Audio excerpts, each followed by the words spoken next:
Okay. It being a little past 6 p.m., I'll go ahead and call the Winnebago County Board of Supervisors for April 28, 2020 to order. First item on the agenda is the Pledge of Allegiance, followed by the invocation by Supervisor Locke. If you could please all stand and face the flag or face east, and then repeat after me.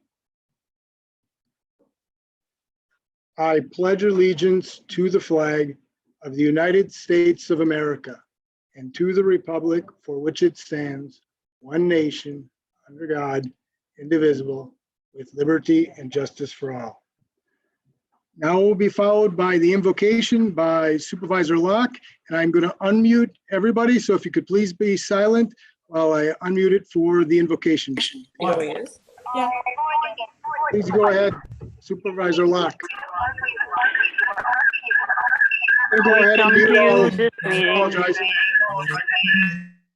Please hold, Supervisor Locke. I'm gonna work to only unmute you.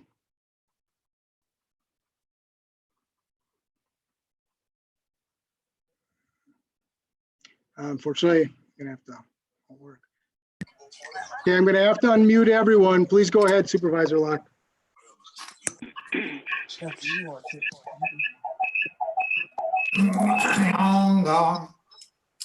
Please go ahead, Supervisor Locke, with the invocation. May we come to you this meeting asking for your blessing and help. We pray for guidance in the matters at hand. Give us the desire to find ways to excel in our work and help us to work for the good of our community. And please pray that this coronavirus soon goes away. Amen. Amen. Thank you, Supervisor Locke. I'm going to go ahead and mute everyone again. Next item on the agenda is a motion to adopt this evening's agenda, and for that, I will call on Supervisor Albrecht.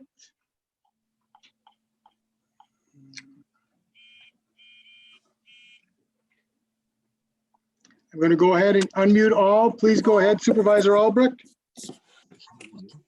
I move to adopt this evening's agenda. Second. There's a motion and a second to adopt this evening's agenda. All those in favor say aye. Aye. Aye. Opposed? Motion carries unanimously. I'm going to once again go ahead and mute all.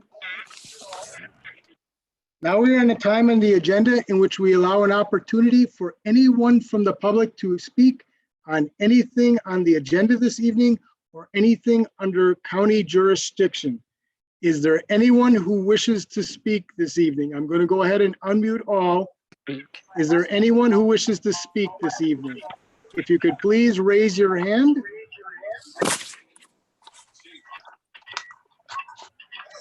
Say one more time. Is there anyone who wishes to speak this evening?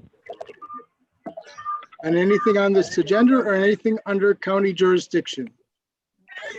Seeing none, I will go ahead and close that portion of the evening. I'm going to go ahead and mute all. And we will move on to the next item on this agenda, which is correspondence. For that, I will call on Clerk Ertmer. Please hold here.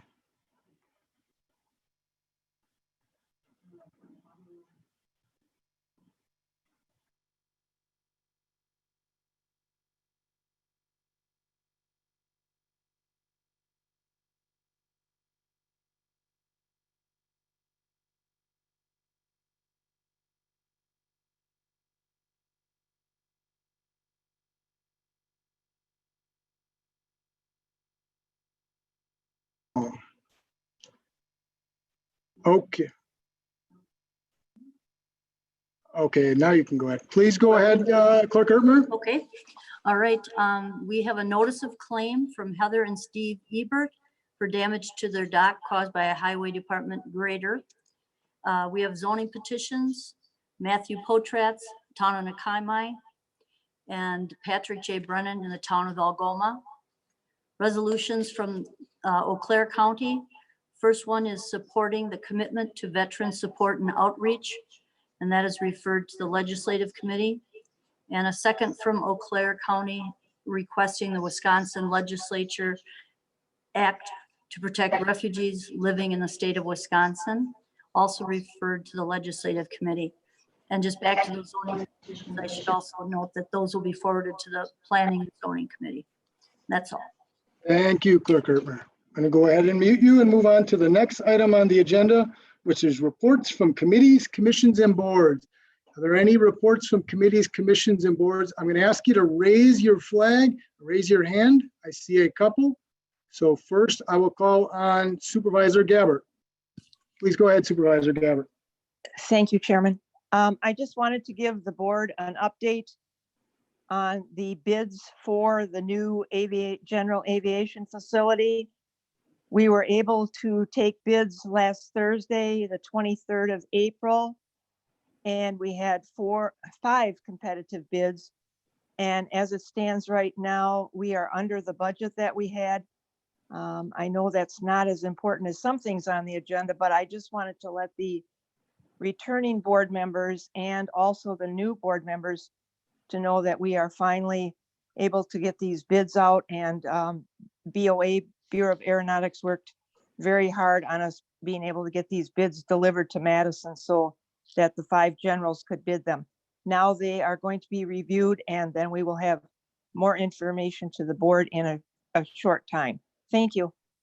Thank you, Supervisor Gabbert. Next, I will call on Supervisor Norton.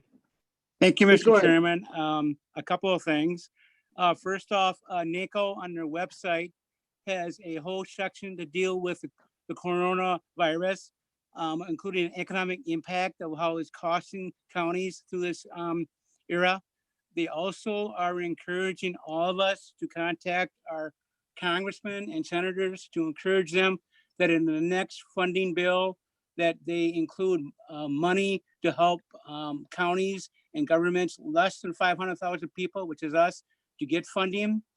And then related to that, the WCA wants us to call and contact the governor's office and have him allocate at least 30% of any money they get from the CARES Act or any money in the future to go to the smaller counties, because right now the only ones who are eligible are Milwaukee County, Dane County, and the city of Milwaukee. So that's my short thing. Go to the NACO website because they have daily calls on this virus crisis daily. Thank you.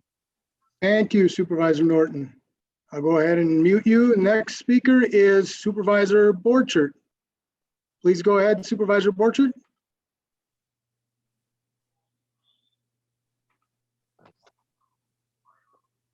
Supervisor Borchert? Okay, I don't see any other hands then. I'll go ahead and then close that portion of the meeting and move on down to the county executive's report. Executive Harris?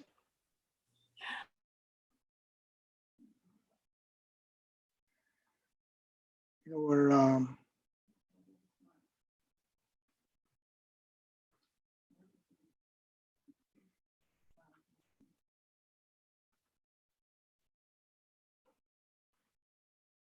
I'm going to go ahead and unmute all. Executive Harris. Thank you. Have you? Yes. If everyone could please be silent for Executive Harris. Please go ahead, Executive Harris. Yes. It's normally my custom to talk to some things on the agenda that I view are very important, and all 3 are actually somewhat related. There's 004, which is the declaration of a state of emergency. That needs to be ratified by the board for that. Yeah. 007. Everyone could please Where is he? mute themselves. Please go ahead, Executive Harris.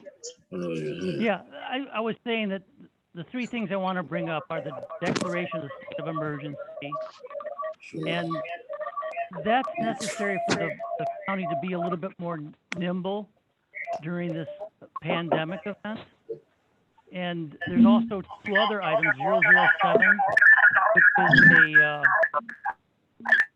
a quarantine-related expenditure,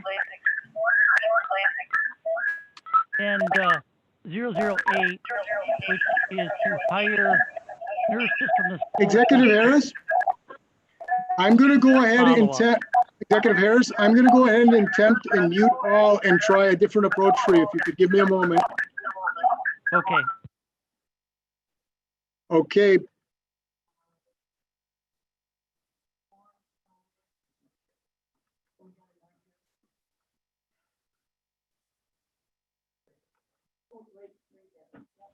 Please go ahead, Executive Harris. Yes, if other people would mute themselves, then we wouldn't get that echo, and it sounds like it's working now. But I have 3 items. One is the declaration of the state of emergency, and that's necessary so that the county can be a little bit more nimble during this pandemic. There may be times where action's required in a shorter time frame than the interval between board meetings, and anything done under the emergency order would still be brought back to the board for ratification, albeit perhaps after the fact. And the other 2 items are sort of related. They have to do with the quarantine-related expenses under 007. The health department is trying to set up a quarantine center that would allow, for instance, large families that have more family members than bedrooms, or maybe that only have a shared bathroom, would give us an alternative for quarantining them. It could also be used for emergency responders, medical personnel that are exposed to the virus at work and are fearful to go home after their shifts for fear of exposing their families. There's a variety of ways that this could be used, but it's fairly important that we get moving on that quickly. Now, that item is here today for the board's review. And a third item is that the health department, and I support them in this, they intend to offer employment contracts to nurses within the school system because they would have skills that would help them do the contact follow-up for positive COVID-19 cases. That work's done by telephone, and it takes a little bit of skill to sort out who has had contact with someone who has tested positive, and to encourage them to be tested to find out if in fact their infection, or at least to self-quarantine. And it all has to relate to this pandemic and the special needs that it's imposing on us. And that's my report.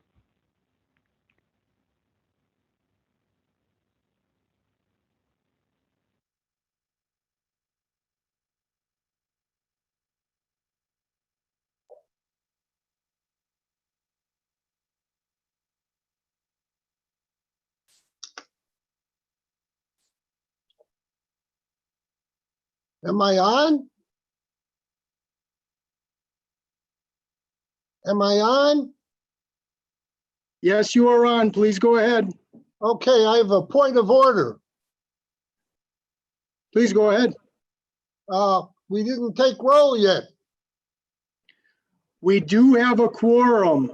So generally when we have a quorum, we don't necessarily take a roll specifically at the meeting. However, the clerk, it has verified the roll already at the beginning of the meeting.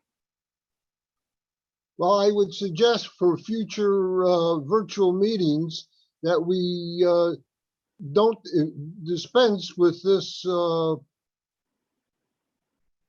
requirement. Absolutely. And just for everyone's clarification, we have verified. It's on the agenda, but we skipped over it.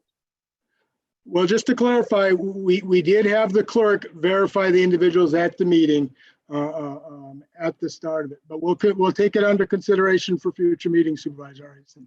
Thank you. Okay, I see one other speaker. I'll call on Supervisor Spellman. Thank you, Mr. Please Chair. go ahead, Supervisor Spellman. I was wondering if you wouldn't mind reminding the other supervisors about the raise hand feature in the participant menu, and that they should be using that instead of literally raising their hand. I think that there were a few other supervisors that wanted to speak previously. Yes, Thank you. thank you, Supervisor Spellman. For a reminder to everyone, if you see it should be on your right-hand side, or otherwise you may have to go under manage participants. There's an option to raise your hand. And what that does is it flags it for me so that I know that you're desiring to speak. I will call on you in succession when I see those raised hands. So thanks very much for that reminder, Supervisor Spellman. Okay, seeing no other raised hands, we'll close that portion of the evening and move on to the County Board Chairman's report.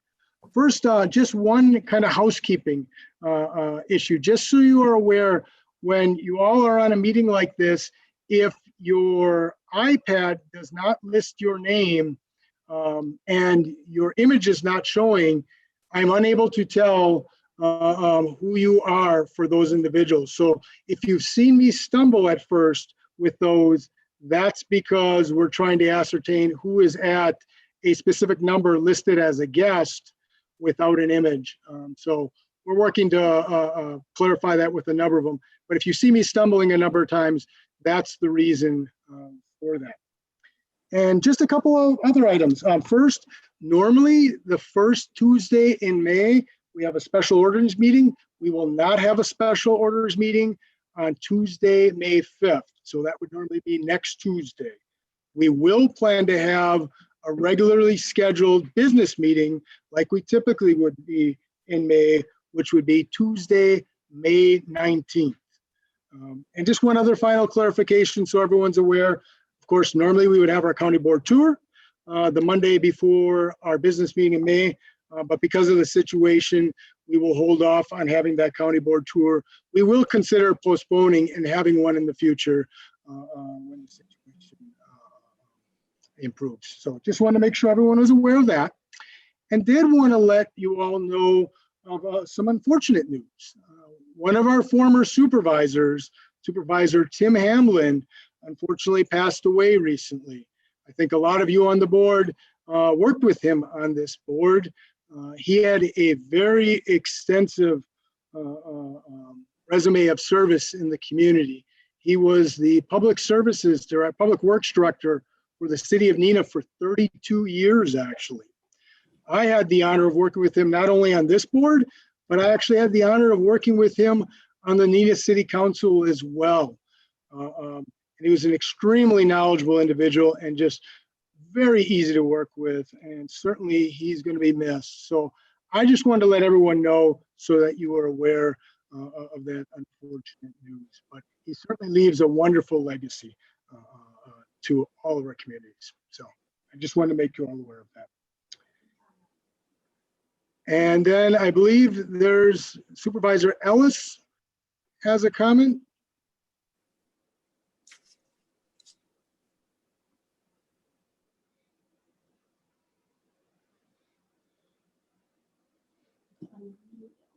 Seems to be mute here. Just one moment while we identify Supervisor Ellis.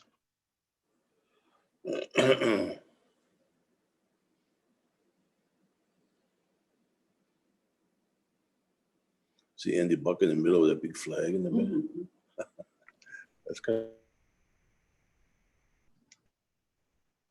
Go ahead, Supervisor Ellis. Thank you, Chairman Ramos. On May 5th at 3:45, there's going to be a Parkview Health Center meeting at the Cochran Building. Thank you very much, Supervisor Ellis. Okay, and that concludes the County Board Chairman's report. So moving on to the next item on the agenda, and there are several presentations. They're all from Doug Gearin, the Health Department Director. And the first one is the Public Health Department update on the COVID-19 crisis and response, followed by the review of the proposed contract to move ahead with establishing an isolation and quarantine center in Winnebago County, followed by the review of proposed contract with Oshkosh Area School District for school nursing staff support of the Winnebago County Health Department COVID-19 response. If you'll give me one moment, Director Gearin. Please go ahead, Director Gearin. Great. Thank you, Mr. Chairman, and good evening, County Board Supervisors. Thank you for the opportunity to present to you tonight. Just going to do a sound check here and make sure you can hear me. We can hear you very well. Thank you. Thank you. I'm going to start off with just a quick overview and update of where we're at in this situation. I'm going to share my screen right now so that you can see a few slides. And I'll need you to give me permission to share my screen. One moment, Director Gearin.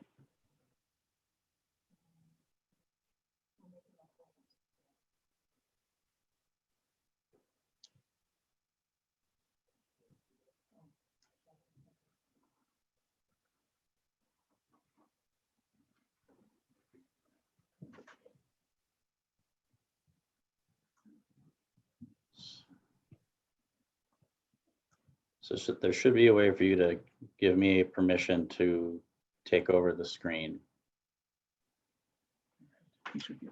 You should be able to now, Director Gearin. Great. Very good.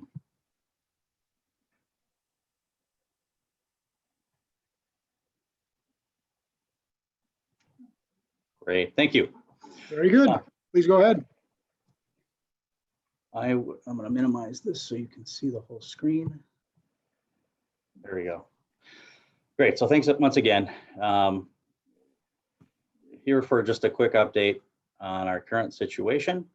Want to start off with just a little bit of history on how we got here.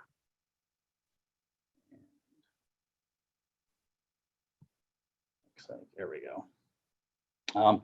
So I just want to highlight a few dates that kind of bring us into the present and just give you an idea on how compressed the time is on the events that we've had so far, and provided a little additional rationale as to why we have some items in front of you this evening that we would have liked to have taken through normal channels, but really have not had the opportunity to. So back in early February, we had that first coronavirus case in Wisconsin. Obviously, there were cases elsewhere long before that. About 5 weeks later, Governor Evers declared a statewide public health emergency on March 12th, and that was rapidly followed by our first positive case in Winnebago County, which was approximately 6 weeks ago. Shortly after that, we had the ban on gatherings. Originally, it was 50, and then it came down to 10 very rapidly as we were seeing rapidly increasing activity across the country. We closed our schools throughout the state. March 20th, the county decided that we need to stop limiting access to our buildings to protect our staff. And 5 days later, we had our first emergency order. I should say the emergency order that really said safer at home, everybody stay home, businesses close that are not essential, and practice social distancing so that we can stop the spread of disease, or at least limit it as much as possible. Early in April, we saw our first COVID-19 death. It is our only one to date. It was in a long-term care facility. We also were noting at that point in time that since the order, safer at home order, had been placed, that flu rates really started to drop. That was really one of our first indications that we had a positive effect in disease transmission within Wisconsin, because we've rarely ever seen, or never have seen, that kind of drop in flu cases that would occur. And that did encourage us that safer home order was working, that social distancing, or what we like to call now physical distancing, just to be clear, is effective in reducing disease transmission within our communities. April 7th, we've had our primaries. April 11th, the United States then had the most cases of any country in the world, or most deaths of any country in the world. Governor Evers then announced his Badger bounce back plan. We had an extension of the safer at home order that opened things up a little bit. I think what we've been seeing in the last couple of weeks is a lot of pressure and a lot of interest in, hey, cases haven't spiked like they have in some areas of the country. We'd like to open things back up. This was a way to open things up gradually, although it's dangerous for us to open up too much right now because we really don't have the information we need to confirm that we're not ramping up too fast in terms of disease transmission in our communities. And then just yesterday, another interim order to turn the dial, and today the U.S. reporting more than 1 million cases of coronavirus. So we are locally, we are certainly in a period of at least maintenance, if not growth, in cases statewide and locally here in our region. I wanted to highlight quickly some of the work that we've been doing over the past couple of months, and I'll start that.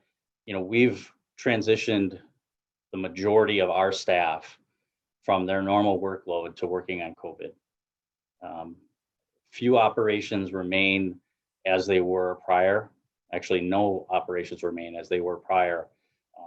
The closest we can come to that is our WIC clinic that is still serving WIC clients, but is only doing so remotely.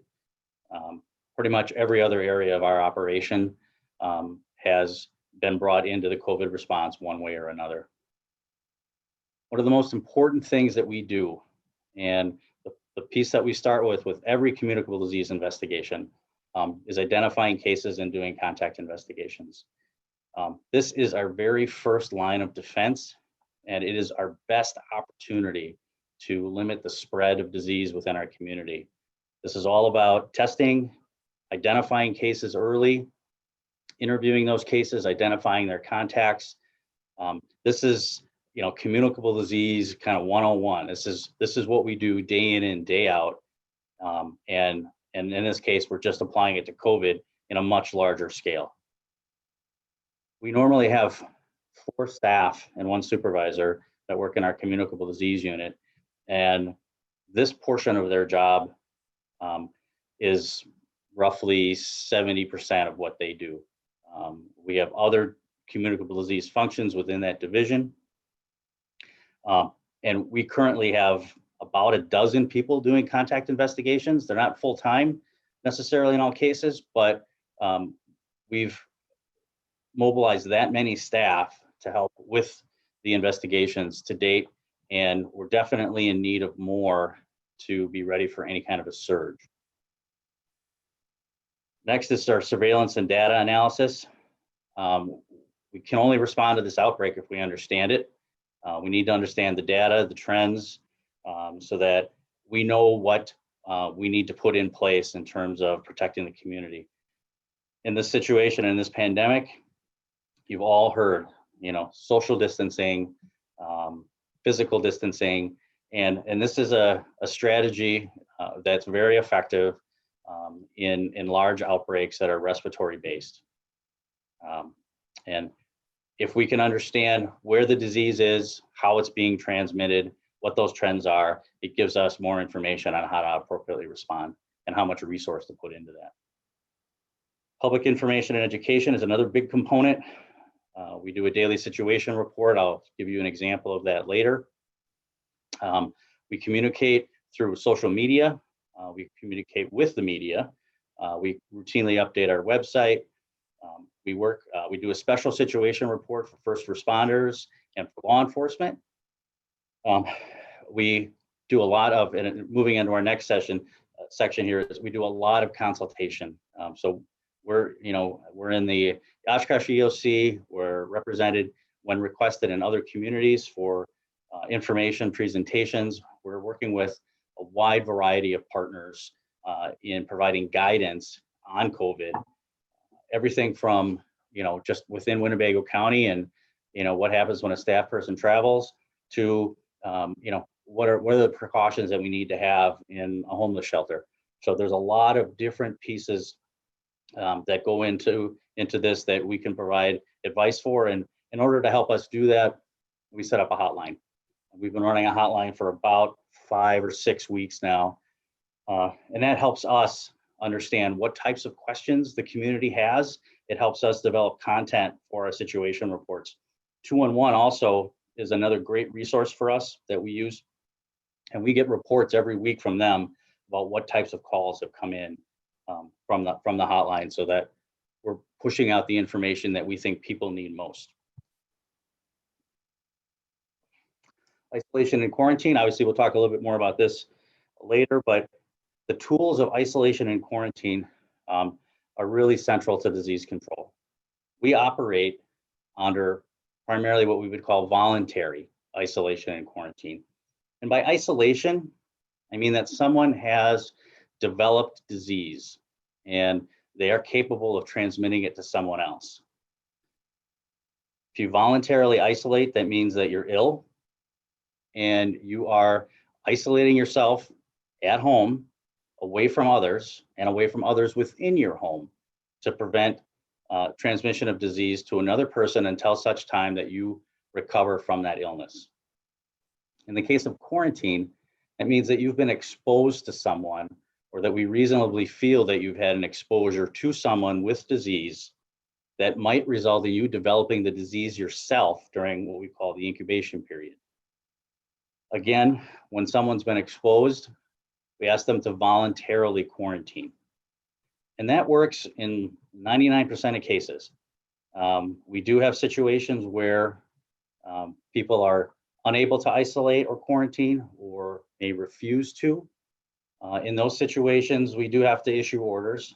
In some cases, get a court order in order to assure that the public is protected from someone that might spread disease throughout the community.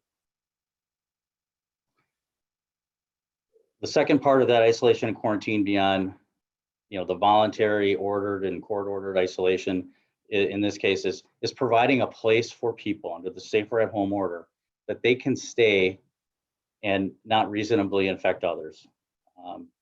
County Executive Harris already mentioned this, and really what we want to do is provide a location within the community for people that can't be at home. In most instances, that is that they have disease and going home puts someone at great risk, or they just don't have the space there, or they don't have stable housing. And then for quarantine, the same thing. In this case, likely to be a healthcare worker or a first responder that's been exposed to illness or repeatedly exposed. They're an essential worker. They need to keep working and they need to monitor their symptoms as they go. But being at home increases the probability that if they become ill, they've already infected their family. And so having them stay away from their family during that time period until that incubation period can end helps protect their family as well. And it keeps them working. Personal protective equipment, you've heard a lot in this outbreak. There's been definitely a shortage and we're always looking for more. This is a pandemic. This is a global situation. Resources are depleted rapidly in these situations. The Strategic National Stockpile has already been disseminated, and we still have shortages of PPE throughout our community, throughout our state. We are working with emergency management that's taking the lead now in coordinating requests for PPE. They're conducting a weekly survey to see who needs what, and they're helping allocate the resources that come in through the state or through donations or through others, so that we're sending those materials to where they're needed the most and where they're going to do the most good. So we establish criteria with them as to who should get what in a limited situation that we're in right now. And then having an overall situational awareness. This is a rapidly evolving situation.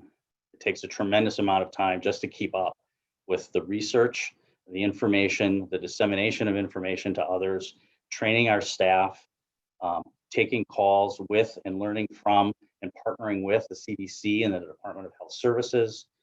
It takes a lot to keep a large number of staff at a high level of readiness and training to continue to respond to this outbreak.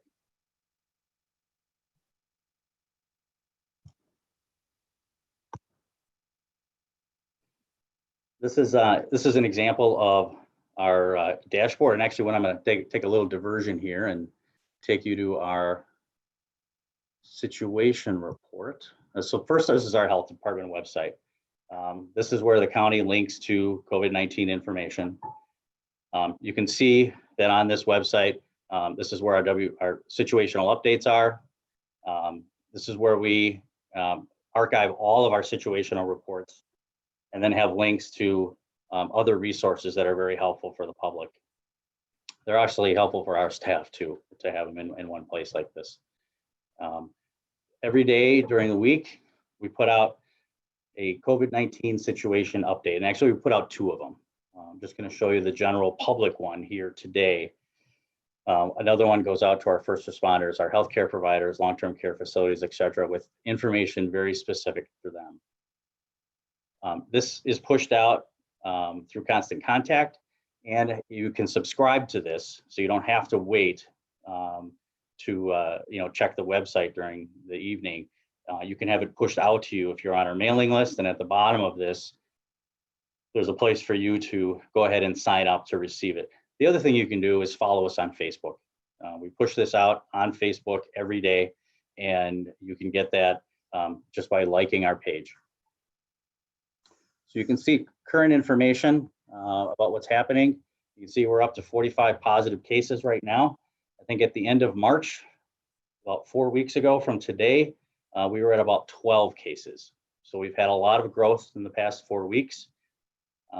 We've had also a lot of cases in, what we call the not group housing, and many in the group housing. So the correctional facilities, long-term care facilities, you can see we had 1, the group housing. Most of those cases are cases that we've seen at Oshkosh Correctional and other group housing facilities within the county. You can see we've processed over 1,000 specimens as a county, and these are not tests that the health department conducts. These are tests that our medical providers are conducting on residents that live within Winnebago County. So over 1,000 negatives. You can see we have 103 right now that are just waiting for test results. And these are people that we've been notified that have been tested, that we've contacted, that we've attempted to get information from about what their exposures are in case they do become positive, so that we can rapidly roll out precautions for individuals that were exposed to a case. And we've had that 1 death that I mentioned earlier. And then we always run the latest numbers we have for Wisconsin on the other side. Other useful information for us is we have and there's generally a whole host of new information, in this every day, and that's relevant. And then, like I said, these are all archived so that you can see those and go back to them for those links. In addition to that, we also maintain a dashboard. And so this is an updated version of that slide that I showed you, that shows you the number of cases that we have. It'll show you over time, how many cases have we had by day, so that you can kind of see that our cases have been pretty steady. The growth here has been slow, and the cases have been fairly steady. We offer information here about what other characteristics of the cases that we have. This here is the housing type that you already saw, either being in a group facility, a long-term care facility, or not a group facility. You can see cases by sex that are in long-term and group. Obviously, the prisons are skewed more towards males that are a little bit younger. And so the not group or community is what you could also call this. You can see it's a fairly even ratio of male to female. And then by age, you can see the tan is that long-term and group housing, which again, mostly is correctional facility people right now, and that does skew that age a little bit lower.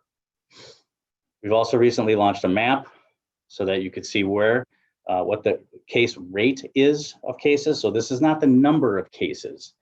This is the rate of cases. So how many cases divided by that population, to give you a sense as to whether or not there's a lot of activity occurring in one area that is high relative to another. Of course, Oshkosh, with a high population compared to the other areas of the county, we expected to have more cases. And so as you hover over this map and click on it, you can see that our case rate in Oshkosh is 4 per 10,000 people. In the town of Amro, it's 9 per 10,000 people. It's a low number of cases, but a higher rate because the population is low. And in most of the other areas of the county, haven't had a case yet. And so the areas that are highlighted most of them have between 1 and 5 cases. So 1 through 4 cases. If they have more than 4, or if they have 5 or more, then we actually tell you how many cases were in that area. Another very useful piece of data is the Wisconsin Hospital Association website. This is a tool that I certainly use, and I'm trying to move this along, where you can see the number of cases. And so in this upper left corner here, you can see the total number of cases identified within Wisconsin right now. And this is reported through 133 hospitals. And you can see the slope of those cases. The bottom part here is how many cases per day. As we do more testing, we're going to see more cases per day. That doesn't mean that the rate is higher or the percentage of positive cases is higher. It just means that more testing means more cases. And that's good. We want and need more testing to occur. This bottom left graph is particularly useful because it's an area of data that we have that's not constrained by the limits of testing. Right now we have 133 hospitals. They all have a given amount of capacity. None of them have exceeded their capacity. So if a person has COVID and they're in the hospital, they're on this chart. And every person that's in the hospital for COVID's been tested. And so there isn't a limit on testing within people that are in the hospital. So this gives us a fairly good indication of how much activity there is, short of better measures such as more testing. And so if you take a look at this top dark blue line here, this kind of shows you over time how many patients have been in the hospital on any given day. And you can see now for the last couple of weeks, it's been relatively flat or trending down, and now we're just starting to inch up a little bit here. Not really sure if that's going to sustain or not, but it does give us a sense of how much activity is occurring in our communities. Going back to our slides here. I want to talk just a little bit about what it looks like to move forward from where we're at right now. I've already mentioned testing. We definitely need more testing to identify more cases. As we do that testing, we will see more cases because they are out there. We're only testing people right now that have been symptomatic, those that are most likely to have disease, those that are in the hospital, those associated with long-term care facilities or hospitals, and those that are mildly symptomatic or aren't even coming in never get tested. So we're really working hard with our medical care providers right now to start ramping things up with testing as testing supplies are now more available. As we identify more cases, we need more contact tracers. The faster we can follow up on those new cases, the more we prevent spread. And if we're going to open things up, we're going to increase business. If we're going to lift restrictions, we need to have these tools in place in order to monitor and rapidly respond. We also need to establish some data goals or thresholds for opening things up. Once we open up a bit, we need to let things sit for a couple of weeks so that we can kind of see what's happening in our communities in terms of the increase in cases. We're basically trying to prevent this from getting out of control, overwhelming our healthcare system, and really having a big toll on the entire community, and businesses included. This gets away from us too far, there won't be people to work. People will be afraid to leave their homes. They'll be afraid to go to work. And if we can keep things in check, like we have been, by using physical distancing, by keeping people at home, we can gradually open up and monitor that, and step it back if we need to. We really want to balance the best we can. We want to minimally restrict what people are doing and how they're acting and getting life back to normal, but we have to do it in a very gradual approach to see how far we can go before we have to stop. We need adequate hospital and isolation center capacity. Overwhelming our hospitals is one of our biggest threats.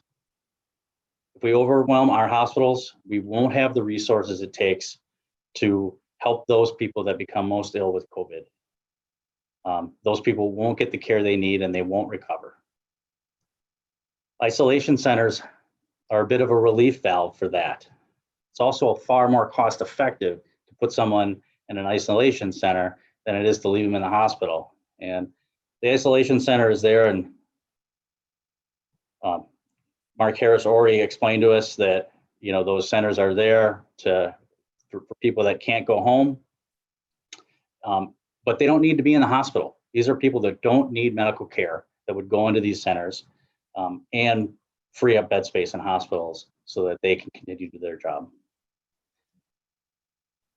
The whole piece about physical distancing and PPE use, you know, we need to get used to that. It's going to be here for months. The distancing that we're seeing now must remain until we have another way to deal with this virus. We either need to reach herd immunity, which means lots of people become infected and the disease can't infect other people very easily anymore, or we have great treatment and ideally we have a vaccine. And then that vaccine will build our herd immunity without people becoming ill, and we'll be able to return to life as normal, or the new normal. And lastly, and as you're seeing from today, we need to be flexible to respond to this crisis. This is a rapidly changing situation. We need to pull together tools or react fairly rapidly in order to stop spread early, to respond to new crises as they emerge. And this is where we need you particularly. We need your help. We need your authority to let us respond to this outbreak in a really timely manner, the best that we can, and the whole point of the county executive's emergency order tonight. So moving on to the contracts that you're here for tonight to vote on. The first is the isolation center contract.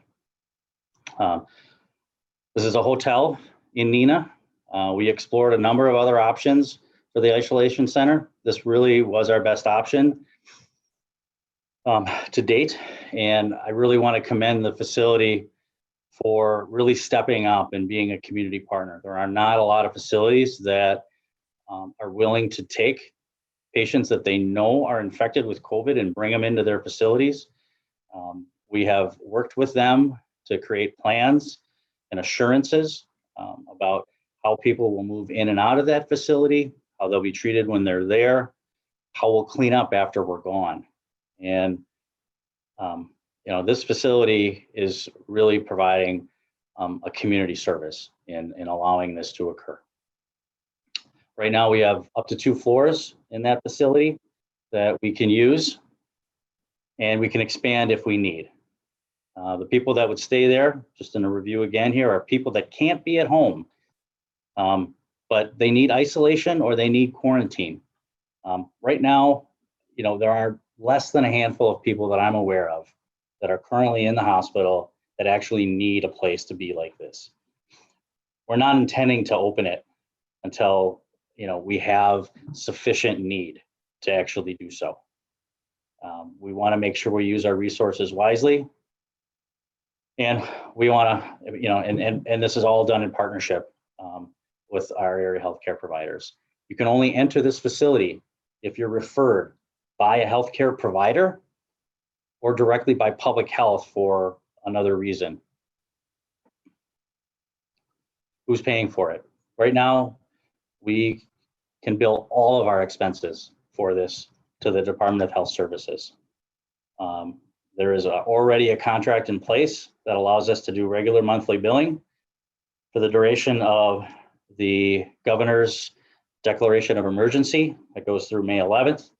And we also learned today, after asking over the last week, that they are anticipating later this week announcing an extended opportunity for reimbursement and payer source for that. So I remain pretty confident that the expenses that we incur for this isolation center right now are all going to be fully refunded.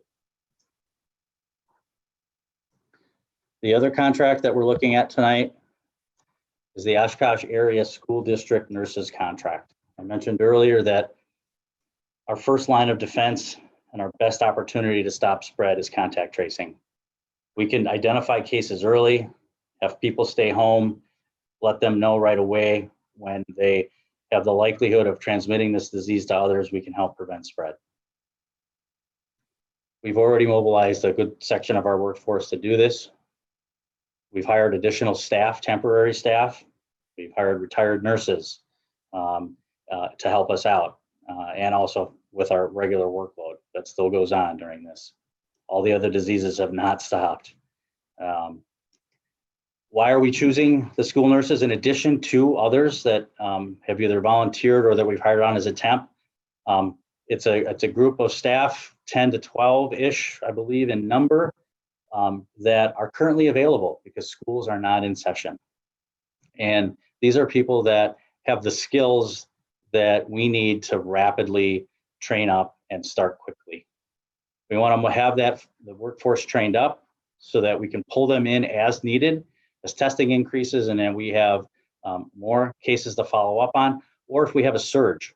What happened in Brown County recently happened very, very quickly. They went from similar numbers of cases like us to hundreds of cases within a couple weeks. And that is a surge that we would not be able to accommodate without having additional capacity. And we'd still probably be calling in state resources to try to help us beyond that if that were the case. Right now, we've been able to manage, but we're at the edge of that. So with that, I'd be happy to stop sharing and take some questions.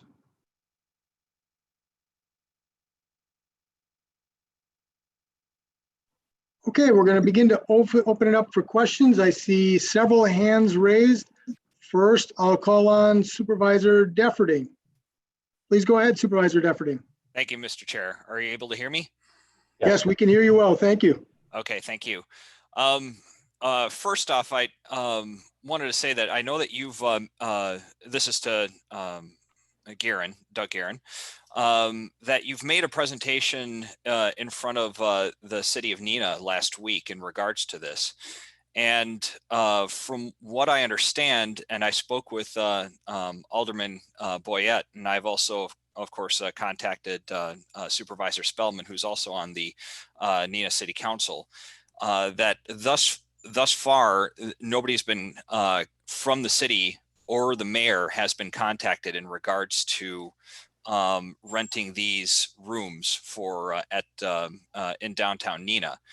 And so I guess my question is, why were they not contacted, or is this something that you intend to do in the future? I do have some more questions after you answer this one. Sure. We've examined a large number of facilities in order to find one that can actually meet these needs. Right now, we're working with, a private vendor, and we're happy to, share as much information as is available with that. I have not reached out directly to Mayor Crawford or the City of Neenah Council members in relation to this facility at this time.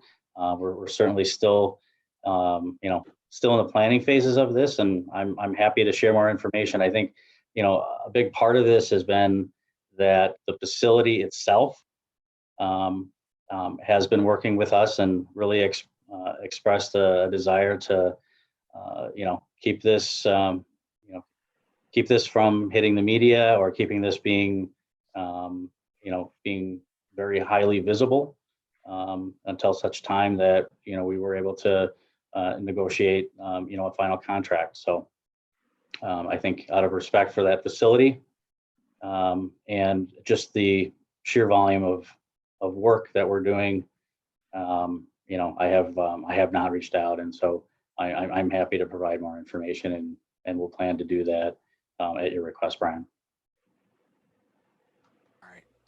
Thank you.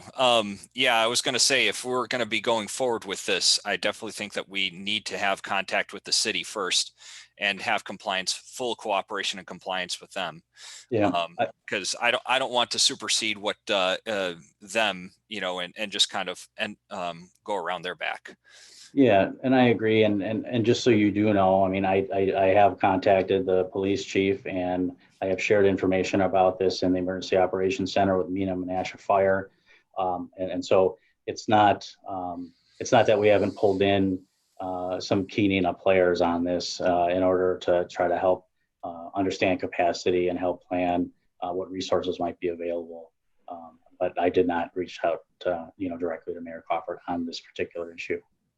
Okay, thank you. And another thing too is that from what I understood in your presentation in front of NENA City Council, it sounded to me that there has not been any COVID-19 patients actually housed at Theta Care. Is that correct?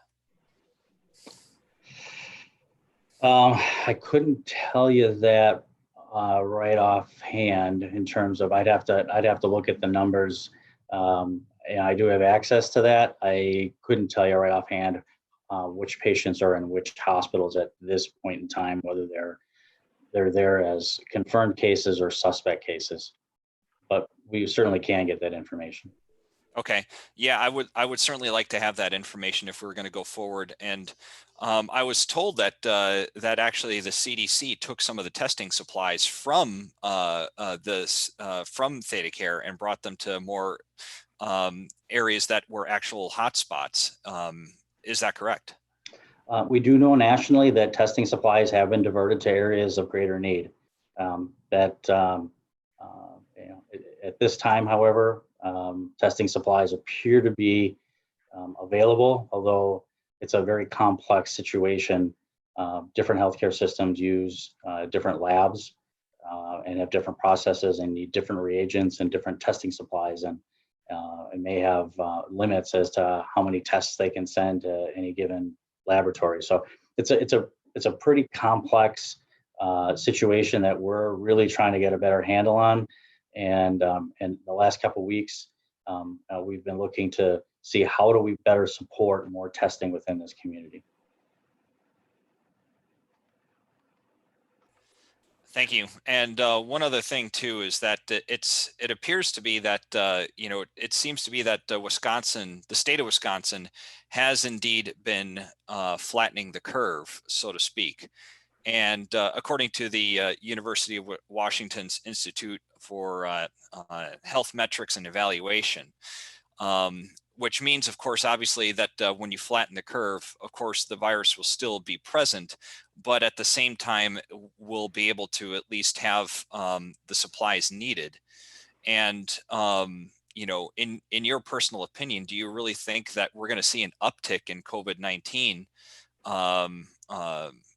patients, when we slowly start to reopen the state? Do you really think that this is going to be an actual demand that we're going to need to have the supplies for?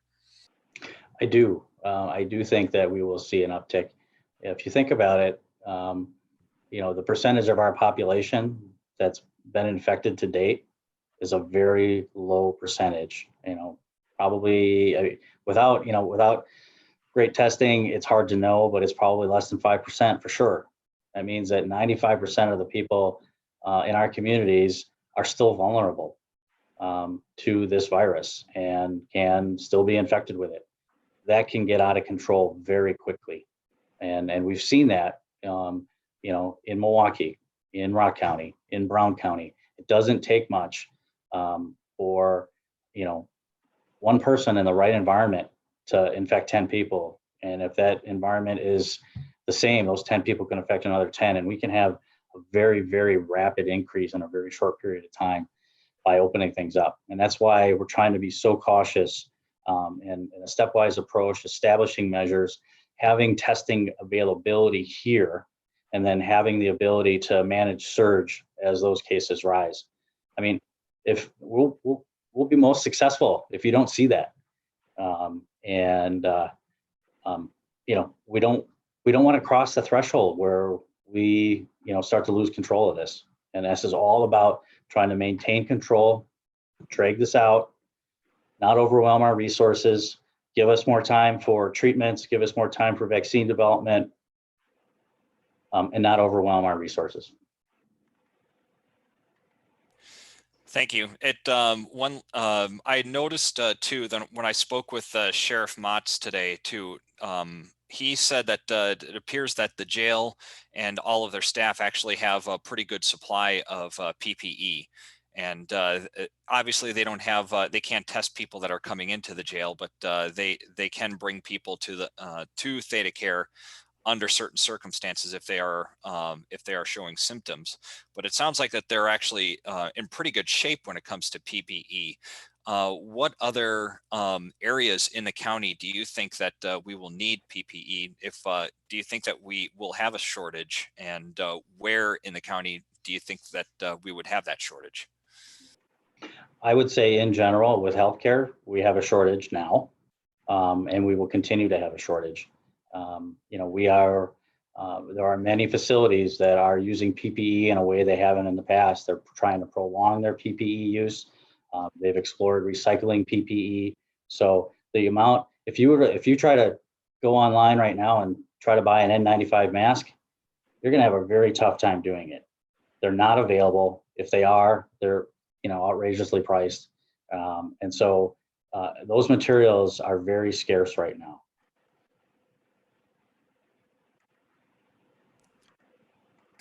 That's all I have. There's about 5 or 6 other people ahead of me, so I'll let them talk. Thank you very much, Supervisor Dafferty. Next speaker, I'll first call on Supervisor Shorsey.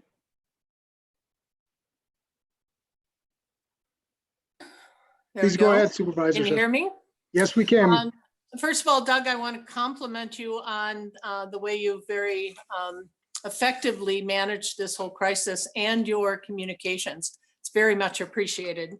I just have a couple questions. The first is for people who are having services that have been modified. Is there going to be some review of the outcomes, what happens when we modify services for those people? Vicki, I'm not sure I understand what you mean by modifying services for some people.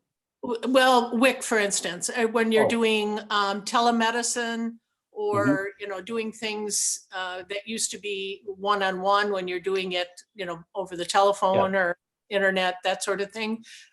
Will, in terms of what is the impact of doing it in that way? Yeah, no, I'm sorry. I didn't know you meant internally. That's all right. That's all right. Internal operations.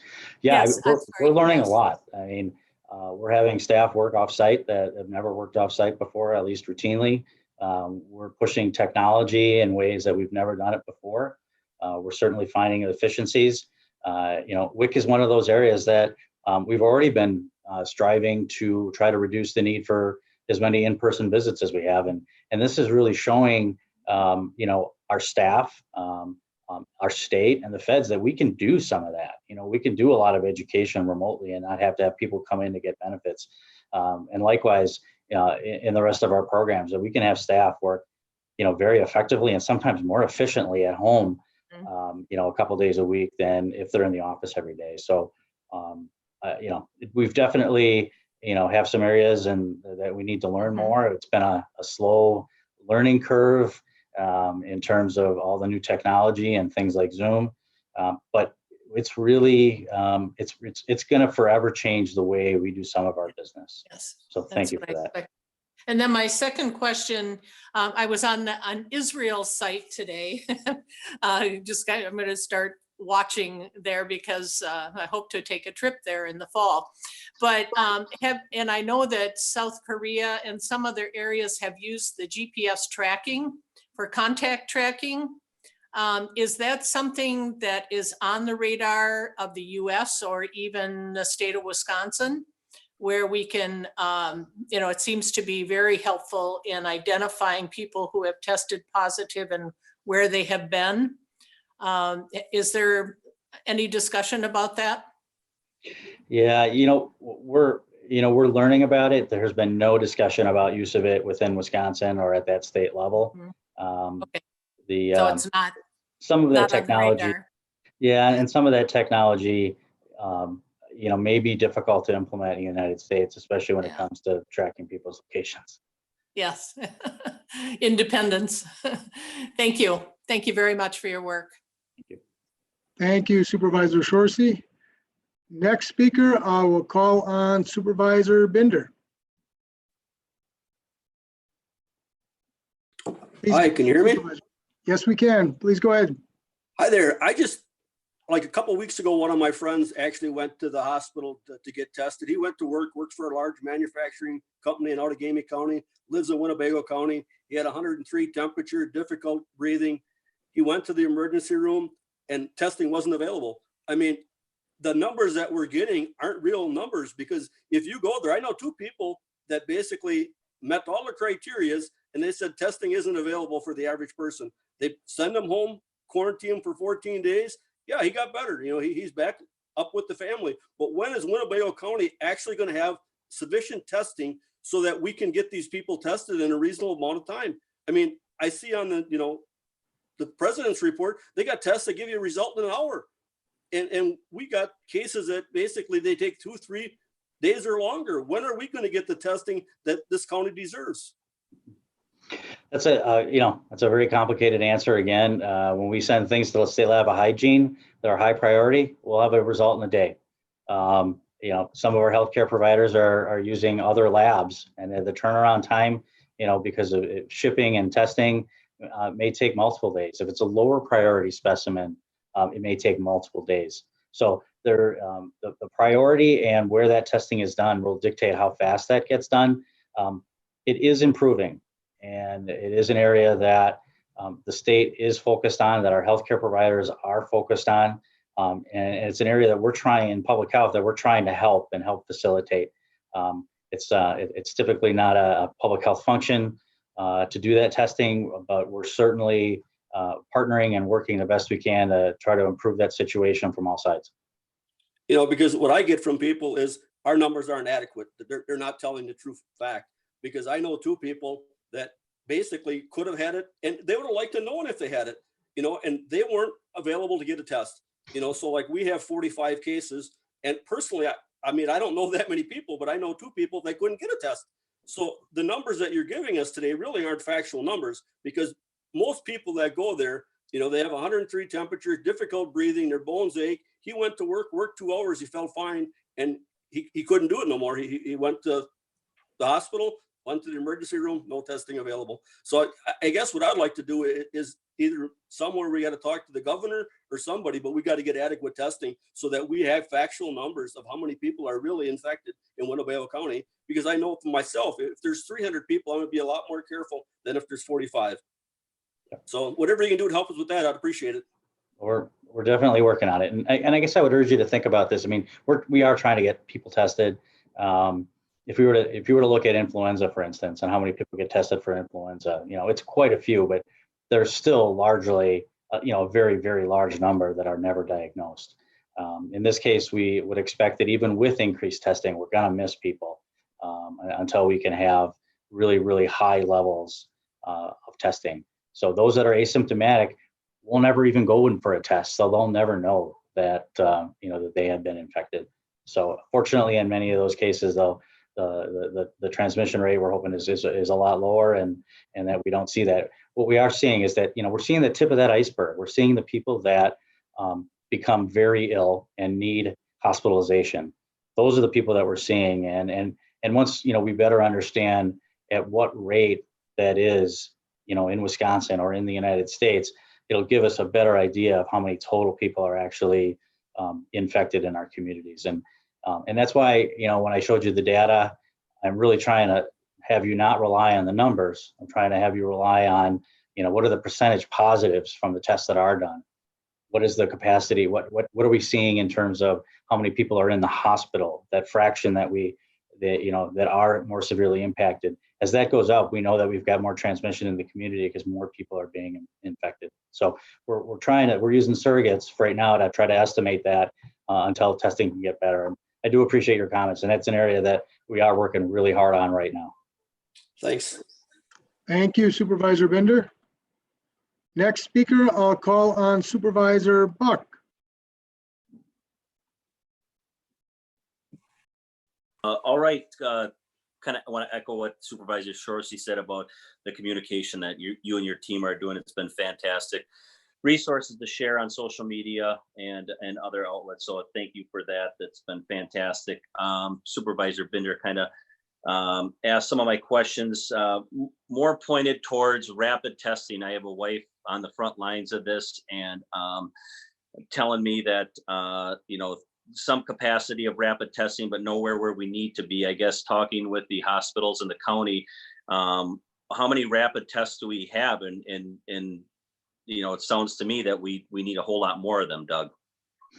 Yeah, and keep in mind that right now the state of rapid testing is different than most of our rapid tests are antibody tests.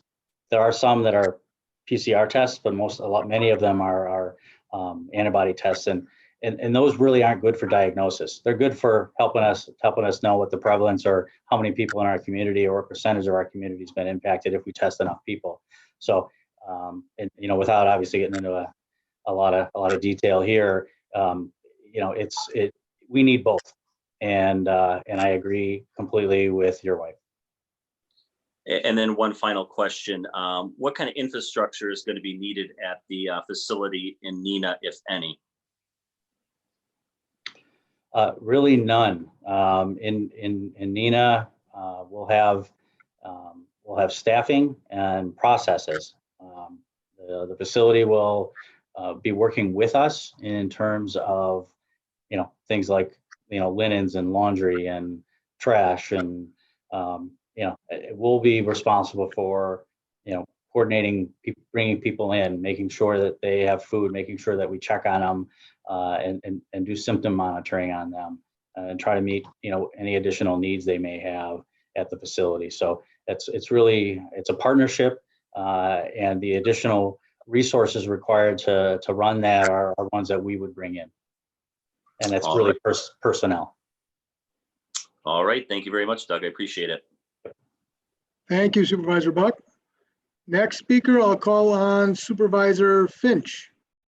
Please go ahead, Supervisor Finch. Thank you, Mr. Chairman. First, what I want to say is thank you. Doug, you and your staff have done a remarkable job throughout all these years. And now there's a problem, but you and your staff is jumping right on it. And I appreciate what you're doing. I want to say thank you, thank you, thank you, and let your staff know I said thank you. Thank you. Thank you, Supervisor Finch. We have an amazing team here. We have staff that are doing things they probably never thought they would do. They have jumped right in and have switched gears, and I can't begin to express how my gratitude for the amount of support that they've provided and how they've stood up to serve this community. So thank you. Thank you once again, sir. Thank you, Supervisor Finch, for your comments. Next speaker will be Supervisor Defferding, followed by Supervisor Lenz. Please go ahead, Supervisor Defferding. Thank you, Mr. Chair. And I'm just reviewing my notes here that I took down from your answers. So I just need confirmation from you, Doug. So according to what you said, they did reroute testing supplies from ThedaCare recently, correct? I cannot confirm from routing of supplies from any particular facility or healthcare system. I do know that testing supplies have been diverted in the past to areas of greater need. Okay, and you said that you cannot confirm, or that you said that there's no one at ThedaCare right now that has COVID-19. Is that correct? I don't know the answer to that without checking one of our resources. I can try to do that before we end this call. Okay. Well, I can also check too with the president of ThedaCare, but but thank you for that. Appreciate it. Thank you, Supervisor Defferding. Next speaker is Supervisor Lenz, followed by Supervisor Lautenschlager. Please go ahead, Supervisor Lenz. Thank you, Chairman. And I wanted to echo what Jerry had said, Director Guerin, to you and your team. But real quick, before I get to my questions, Chairman, I just want to let you know that Supervisor Weiss, his session had dropped him, but he has dialed in, so he's still on the call. Very good, thank you. But to my questions, Director Guerin, just a question of a couple of questions that I think that I didn't really get answered. The question on why now, is that, it sounded like it was in anticipation of a possible uptick. Is that accurate? Or I'm sorry, let me take a step back. In regards to the center that you guys are going to be opening up here in Neenah, is this in anticipation? Can you confirm if this is in anticipation of an uptake in cases because of the opening of our state? It is. It's a resource that we're standing up. We've been working to stand up for some time. I was hoping we'd have this stood up sooner, but because we don't know when we might have a surge in cases. And certainly as we open things up, the potential for that surge increases tremendously. And so, yes, it is about a lot about being prepared and ready so that we can serve our community and not overload our hospital systems and protect. We have individuals within our community that are really safer at an isolation center than at home, and their families are safer because they're in an isolation center. And so fortunately to date, hospitals have been able to keep people longer because they haven't been at capacity. But this is definitely a better option when they don't need to be in the hospital. Okay. Then the other question, a couple other questions I had. Are there multiple of these areas around Winnebago County, or is this going to be the first one? Is this going to be the first of many? What's the plan? Sure. So this is the first isolation center that's being planned within Winnebago County.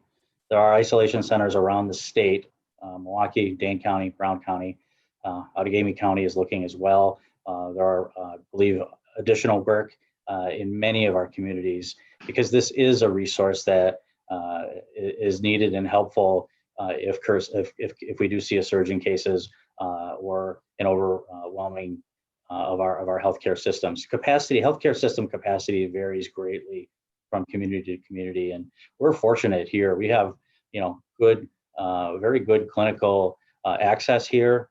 We have multiple hospitals within our community, and we're in a better position than most that way. But we also have a higher population, and the potential for surge, presents the same challenges here as it does in a rural area with a small hospital. So this is a recommended strategy to help prepare communities, statewide, nationwide. And then the question I have, why did we select the Doubletree? Was it because of its proximity to Theta Clark? I know there's Hamptons in the area that are usually cheaper. Is there a reason we specifically targeted this one? Really, they came to us a bit in this situation. We explored many facilities, and most facilities are not interested in taking patients with active COVID disease. They don't want them in their facility, and they don't want an association of their facility and persons with active COVID disease. So Doubletree is really providing a tremendous community service by stepping up and offering this for us. We really don't have a lot of options. All right, then the last thing is just in regards to the individuals that will be in these hotel rooms. Is the anticipation that they will be isolated and quarantined to those rooms and not able to leave? Will there be an option for activities so that they can continue a healthy lifestyle? How are they going to get food? Is that going to be served to them? Just kind of what is that going to be like for those individuals? I spent enough time in hotel rooms. I think it would drive me mad if I had to stay in there. But I guess that's part of isolation and quarantine.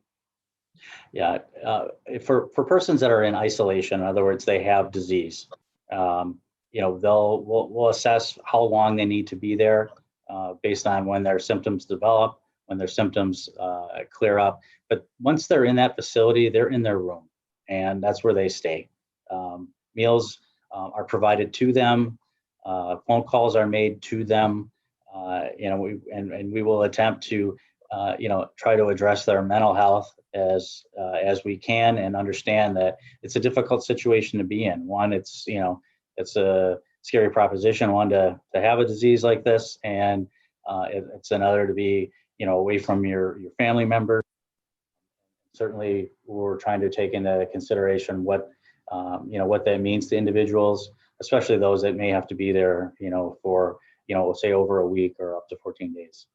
Those that are in quarantine, those are people that have been exposed and don't have symptoms. So as long as they don't have symptoms, they can move about. And in fact, you know, some of those may end up being healthcare workers or others that are actually going to work and just not going home because by the time they develop symptoms, they may have already infected their family. And will any of these be minors? That's my last question. No, we're not. I don't believe we're intending at all to have minor children. We would assume that you know, the children would have a place to go besides an isolation center. These will only be people that do not need any medical support. So they have disease, but they just need a place to ride it out. They don't need medical care of any sort. They have basically they have mild symptoms, and they, you know, they just need time. Thank you very much. Much appreciated. Thank you, Supervisor Lenz. Next speaker is Supervisor Lautenschläger.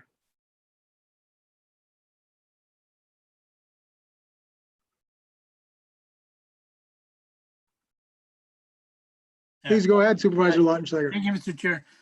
Again, Doug, I want to thank you and your staff for all that you do.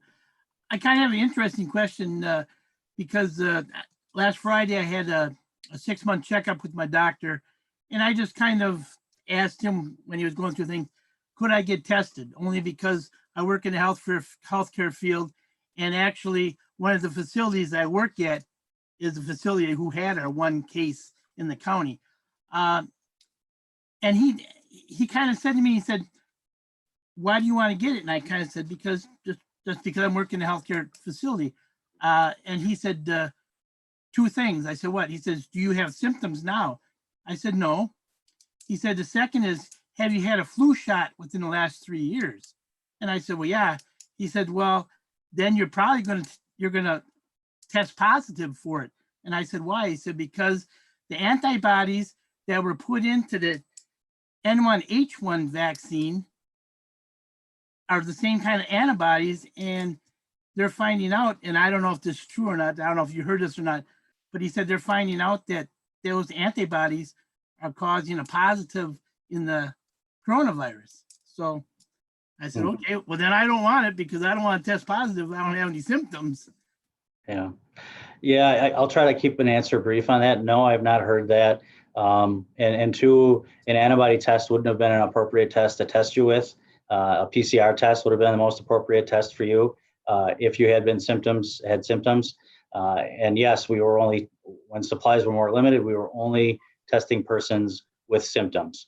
So I would differ a bit on that assessment.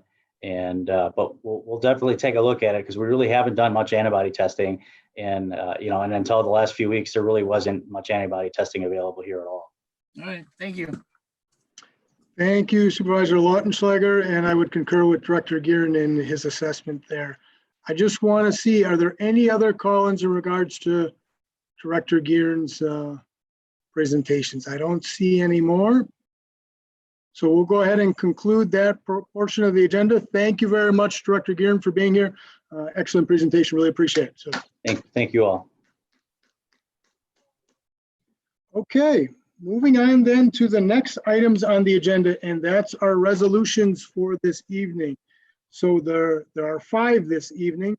The first one is resolution number 004-04-2020, ratification, alteration, modification, or repeal of March 20, 2020 proclamation declaring a state of emergency.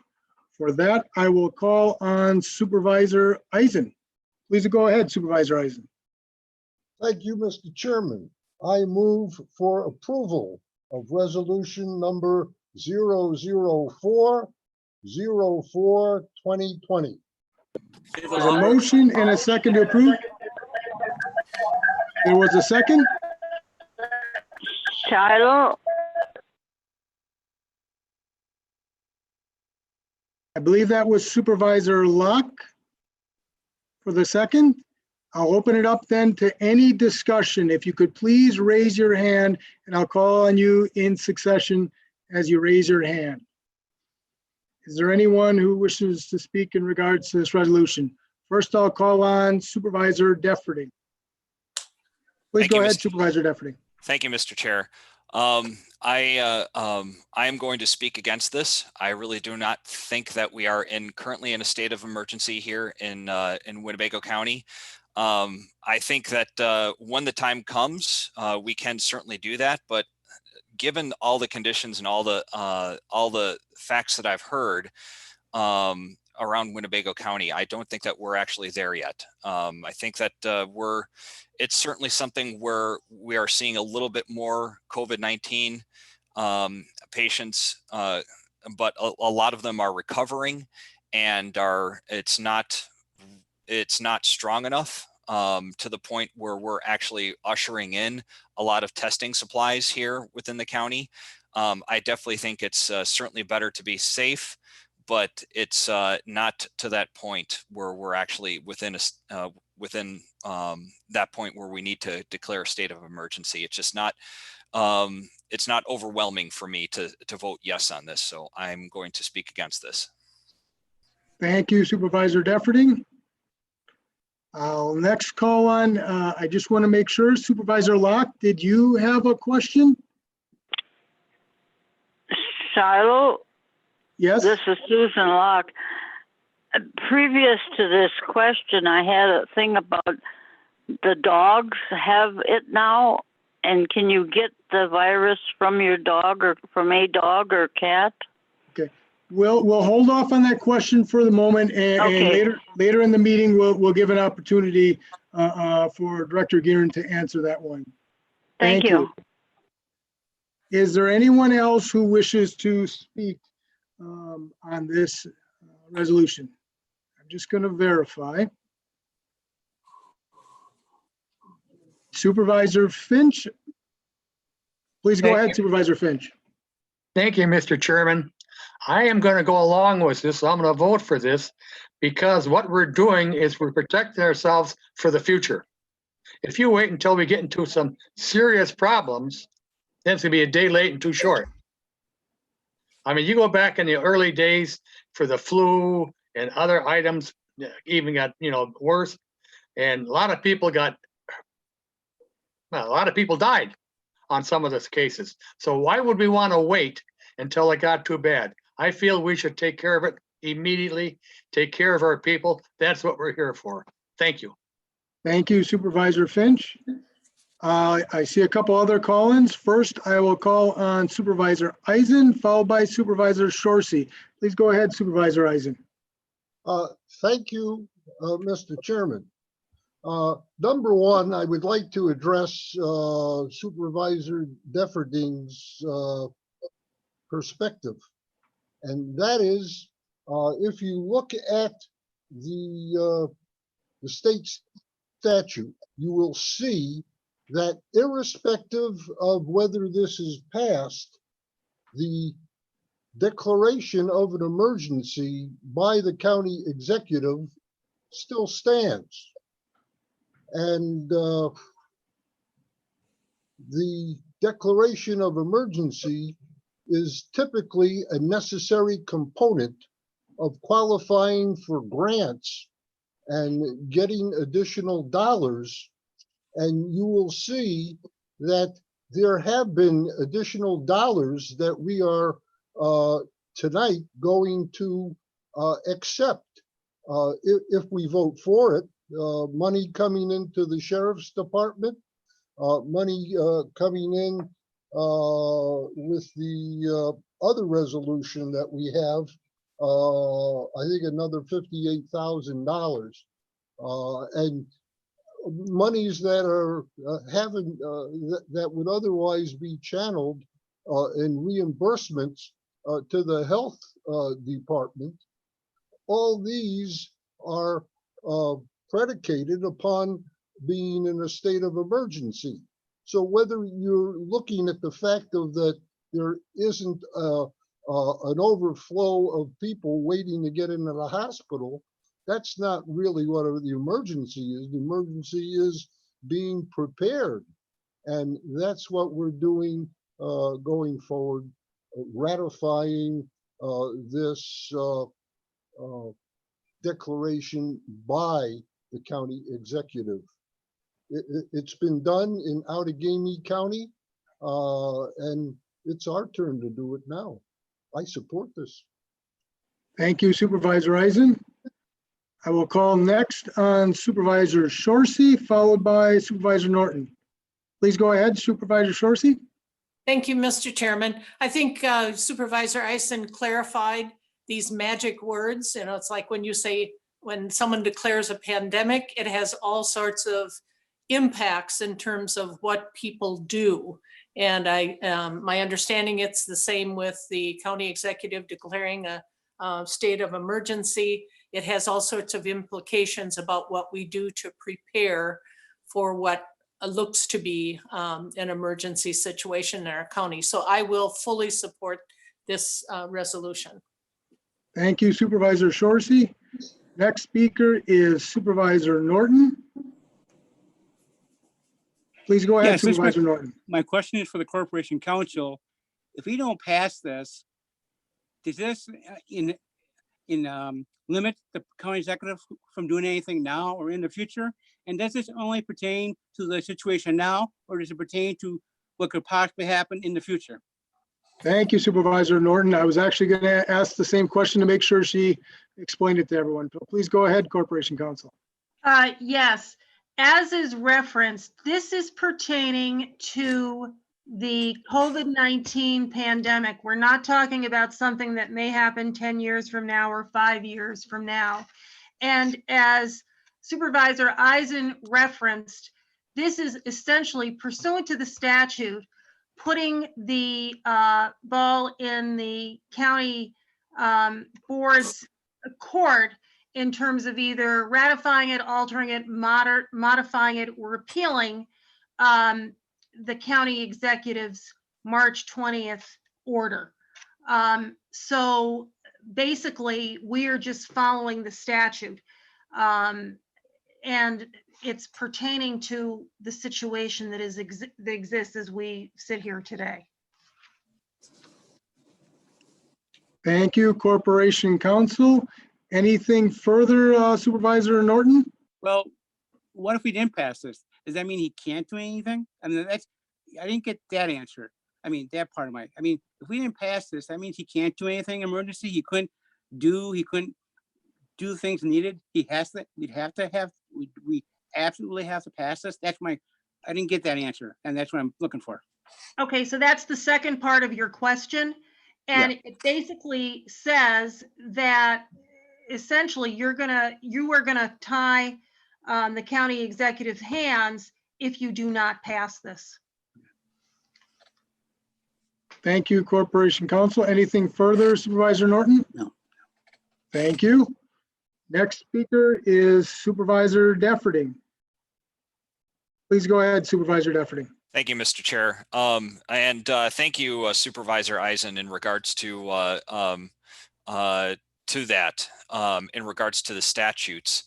I think that certainly does spell out a lot of things then, and into what actually is entailing this state of emergency is, in fact, that maybe it's actually just more of a money trail for the county.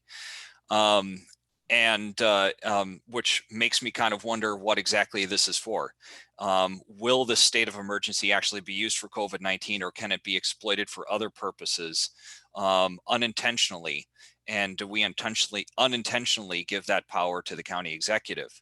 And not that I question Executive Harris. I think he's a good person, but we have to be careful on the precedent that we set to the powers that be. And furthermore, if we actually allow for us to accept federal dollars, we have to keep in mind that whoever pays the piper gets to call the tune. And that may mean that we are going to be a lot powerless to the federal government if that is the case. And one last thing too is I'd like to know what exact statute that you have, if you have that in front of you, in regards to the state of emergency, if you could, please. For that, I'll call on the Corporation Counsel. Please go ahead. Yes, if you have your packet, it specifically references 323.144. Thank you, Corporation Counsel, and thank you, Supervisor Defferty. I just want to make sure, Supervisor Wingren, did you want to speak? I want to make sure I didn't miss you. Yes, please. Please go ahead, sir. Thank you. A little bit disturbed by some of this conversation. I have a great deal of respect for Supervisor Defferty because he does his homework. However, we represent all the people, not partisan agendas. That's what I'm hearing. What could this hurt? Mr. Harris is our county executive. He needs to execute contracts, agreements, such as those we were talking about tonight. This is all part of that. I trust him. Our job is not to micromanage, and I think we're coming right up to the line and crossing over it.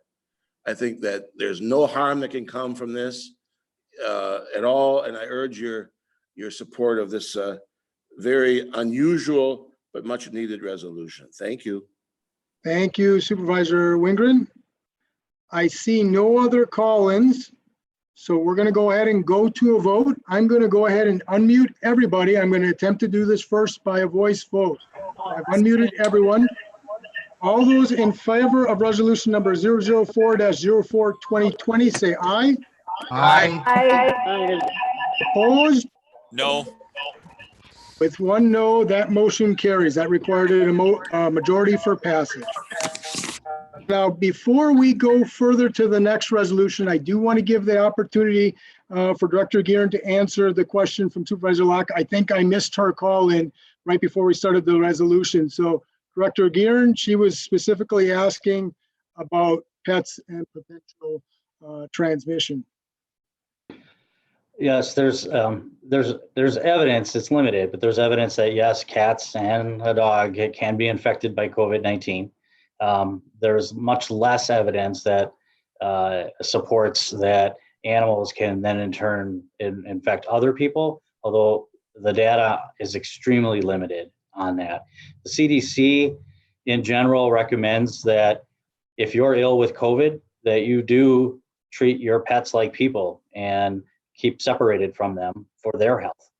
And that if your pets become ill, then you also keep them away from other people. So, there may be some truth to that. Evidence is very limited, but CDC recommends that you treat your pets like people in these situations. Thank you, Director Guerin. We'll move back to the resolutions. I wanted to give that one opportunity because I think she wanted to get that question in before we went to resolutions. So thank you again, Director Guerin, and thank you, Supervisor Locke. So we'll move on to the second resolution. That's resolution number 005-04-2020. Authorize the Winnebago County Sheriff's Office to accept a Department of Military Affairs grant in the amount of $125,537 to reimburse for upgrades to the next-gen 911 system and appropriate the funds to related expenditures. For that, I will call on Supervisor Rasmussen. Please go ahead, Supervisor Rasmussen. Yes, thank you, Mr. Chairman. I move for resolution number 005-04-2020. There's a motion. Is there a second? Second. Very good. So we'll open it up We'll open it up for any discussion. Is there anyone who has any comments or discussion in regards to resolution number 005-04-2020? I see one call in. I'll call on Supervisor Brunn. Simply trying to second that motion. Very good. Thank you, Supervisor Brunn. Is there anyone else who wishes to speak on the second resolution? I believe Supervisor Snyder does, so I'll call on Supervisor Snyder. Thank you, Mr. Chairman, but no, I had just voted yes on the last. Very good. Resolution. We just want to make sure, we want to make sure all are heard. Very good. Thank you. Thank you. All right, one last time. Is there anyone who wishes to speak on this resolution? Seeing none, we'll open up the mics and we'll once again do a voice vote for resolution number 005-04-2020. All those in favor say aye. Aye. Opposed? Motion carries unanimously. I'm going to go ahead and mute everybody again. We're going to move on to the third resolution. Once again, there are 5 this evening. That's resolution number 006-04-2020. Authorize the Winnebago County Sheriff's Office to accept a coronavirus emergency response grant from the Bureau of Justice Assistance in the amount of $58,008 and appropriate the funds to related expenditures. For that, I will once again call on Supervisor Rasmussen. Please go ahead, Supervisor Rasmussen.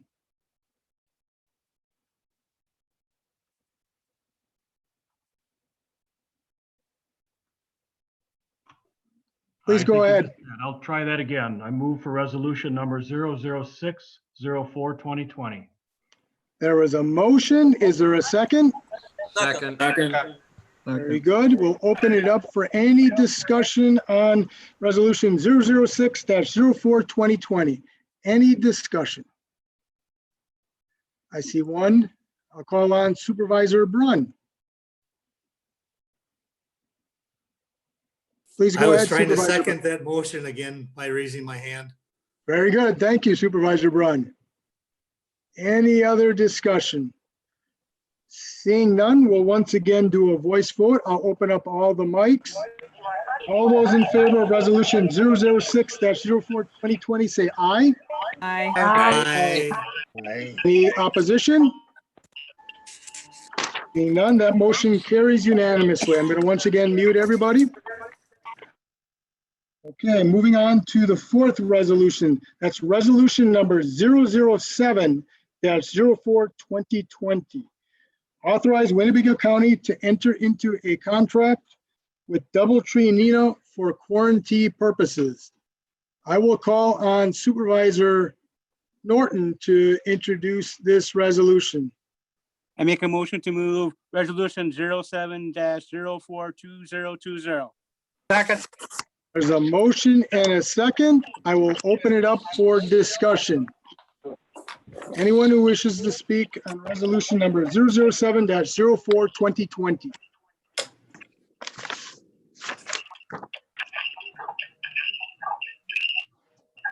I will call on Supervisor Defferting. Please go ahead, Supervisor Defferting. Thank you, Mr. Chair. I'm going to be speaking against this one as well. I think pretty much for the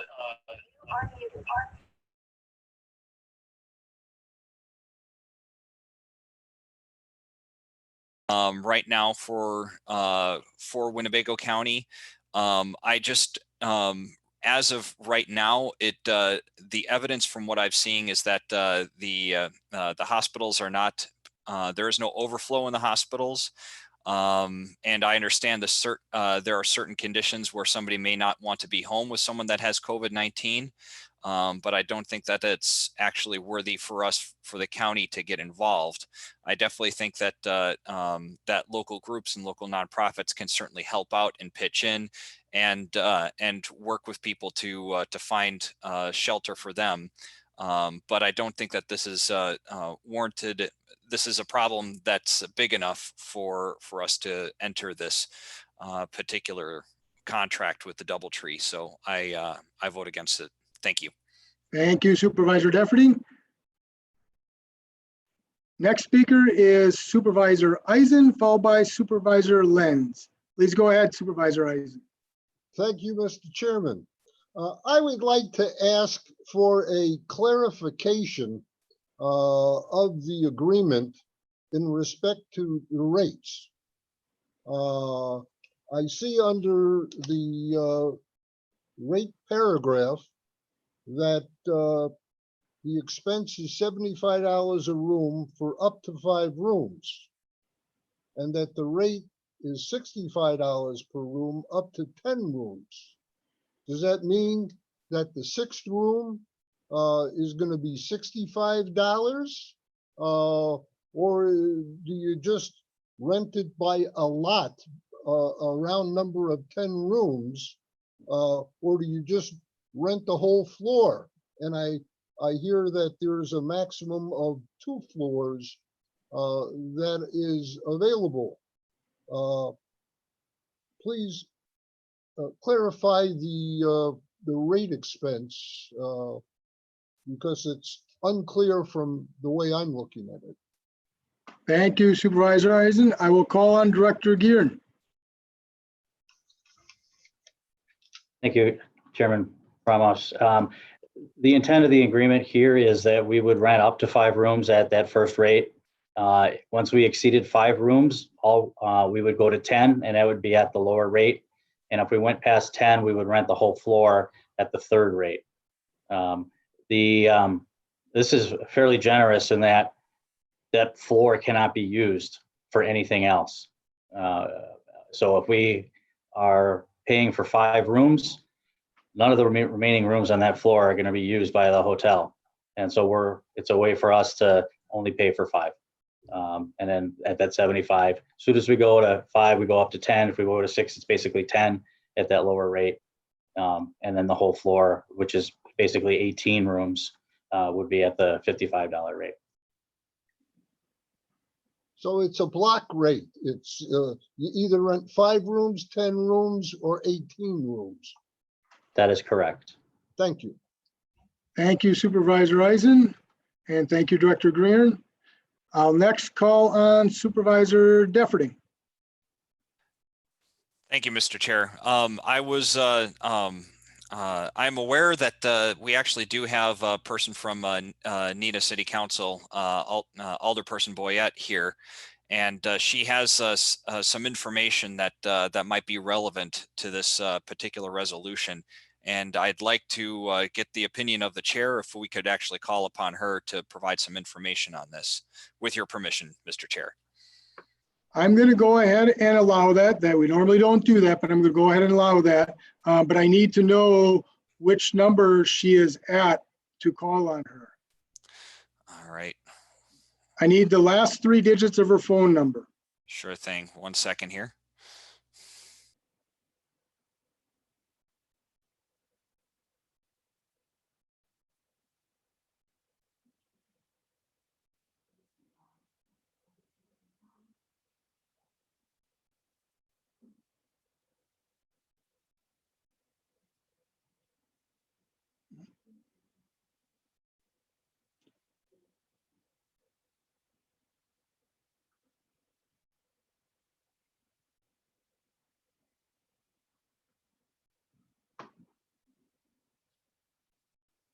Supervisor Defferting.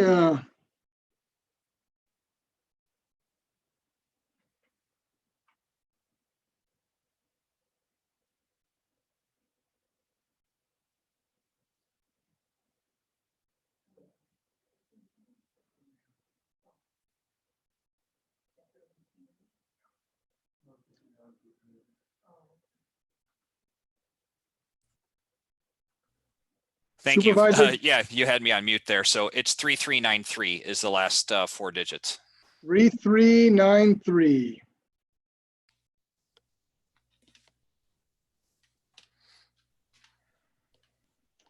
Fortunately, that's not coming up.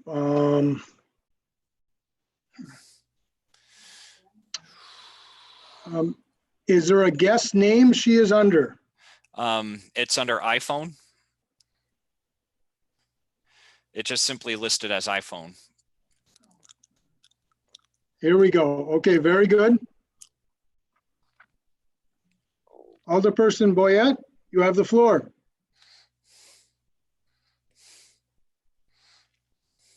Hello, can you hear me? Yes, we can hear you. Please Okay, go ahead. great. You have the floor. Thank you. I appreciate the opportunity to speak.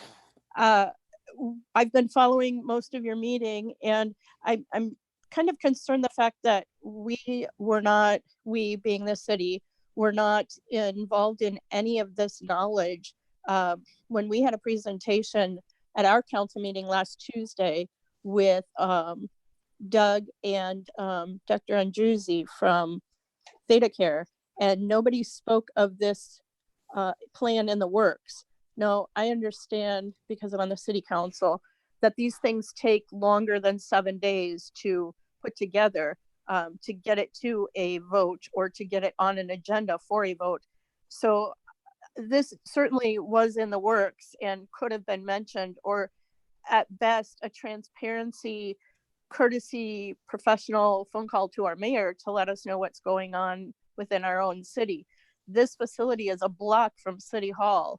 It is in the heat of our downtown. Yes, it has located closely to the hospital for convenience that way. But again, if these aren't going to be sick people, then why would they need to be close to the hospital in proximity? Also, it's troublesome for me that they had an opportunity seven days ago as of today to notify us or to give us a window of an opportunity to know about this. I actually found out about it at 3 o'clock this afternoon. And I'm kind of upset about it, that we were thought so little of to not be included in any of the planning or any of this information. But here's the thing I'm wondering even more so is, you just voted to, and it passed, to have your emergency management plan put into place. So does that activate your EOC? Because if it does, then this vote is really null and void. It doesn't need to happen because your EOC will take over and your board won't need to vote on this. Am I correct? Thank you, Alderperson Bat. I'll let Director Gearon speak. I just wanted to let everyone know this is an unusual circumstance, so I'm going to go ahead and mute the mic for you, and then we're going to bring it back now to the board, because I allowed, and that's kind of unusual to allow after public comment. So thanks for your comments. I'll bring it back to the board, Director Gearon, and then I will bring it back to Supervisor Defferting. So Director Gearon, if you can please respond. Sure, I can respond to the first portion of that. I can't the second. With respect to the planning of this facility, it has been going on for some time. We have been discussing this at the Oshkosh EOC with representatives from Neema National Fire. I called the police chief directly to talk about staffing considerations there as well. I did, mention that this was, just certainly probably didn't mention by name this facility in my presentation to the Neenah City Council. I certainly had the subject of isolation and quarantine and the need for a facility like this as a part of my presentation. So I fully take responsibility for not contacting the mayor directly regards to a facility in the city of Neenah, and we'll certainly take steps to do that and answer any questions that he has. But I certainly have discussed this with city department heads. Thank you, Director Gearon. I'll bring it back to Supervisor Defferting, followed by Supervisor Binder. Please go ahead, Supervisor Defferting. That's actually all I have. Thank you. Thank you very much. Next speaker is Supervisor Binder. Please go ahead, Supervisor Binder. I will be supporting it. It's like nobody really wants nothing in their backyard. When we had built the trailer for the sexual predators, we built it on the land by the landfill site over there. And City of Oshkosh didn't want that. I mean, but they have to go somewhere. And if these people are sick and we can work this deal out with Doubletree, why wouldn't we do it? I mean, they need to have a safe place to go and not infect their family. So I don't see why we wouldn't support this. They're basically healthcare workers and people that need our help. And that's what Winnebago County is about, is helping our residents. So I urge all my fellow supervisors to support this. Thank you, Supervisor Binder. I'll next call on Supervisor Powers, followed by Supervisor Finch. Please go ahead, Supervisor Powers. Thank you, Mr. Chairman. My comment to Alderperson Boyette is that she mentioned something really sick people a block from City Hall. And I was under the impression these are not really people who need to be hospitalized. These are people who have been exposed to virus and may not have any symptoms themselves, but are trying to stay away from their families. For instance, healthcare workers who go to a hospital or a health facility are dealing with sick people and need to come home, but don't want to come home to their families. And so they're not themselves sick, and they are exposed and quarantining themselves every night away from their families, but going in the morning back to work again. Isn't that what they're doing? That's my question, but they're not really sick people. Thank you, Supervisor Powers. You're accurate in your assessment, as Dr. Gearin had mentioned. You are correct. These are individuals to be quarantined or isolated, but otherwise are not under any other significant medical care. So I'll next call on Supervisor Finch, followed by Supervisor Wingren. Thank you, Mr. Chairman. I'm 100% for this. Reason being is that we have a place, they're willing to work with us, we're willing to work with them, and our first obligation is to the people of Winnebago County. So why we want to argue about this, that, or whatever, I don't know. But our obligation is to take care of our people from Winnebago County. Thank you, sir. Thank you, Supervisor Finch. I'll next call on Supervisor Wingren, followed by Supervisor Lenz. Please go ahead, Supervisor Wingren. Thank you, Mr. Chairman. So what if they are sick people? That's what we're supposed to be helping here, isn't it? Isn't public health and public safety one of the main functions of our county government? This is a good thing. We're isolating people who have a possibility of spreading the disease to make sure they don't. We're being proactive. Isn't that a good thing? What do you mean by, I don't understand this. It's near the hospital. Well, the people in the hospital have all kinds of diseases. Where do we put that? Out in a cornfield somewhere? You know, this is not a leper colony. Come on, we're in the 21st century now. Do you pass out life preservers after someone drowns? We need a place to put people, to help them get well and keep them well and keep all of our citizens well.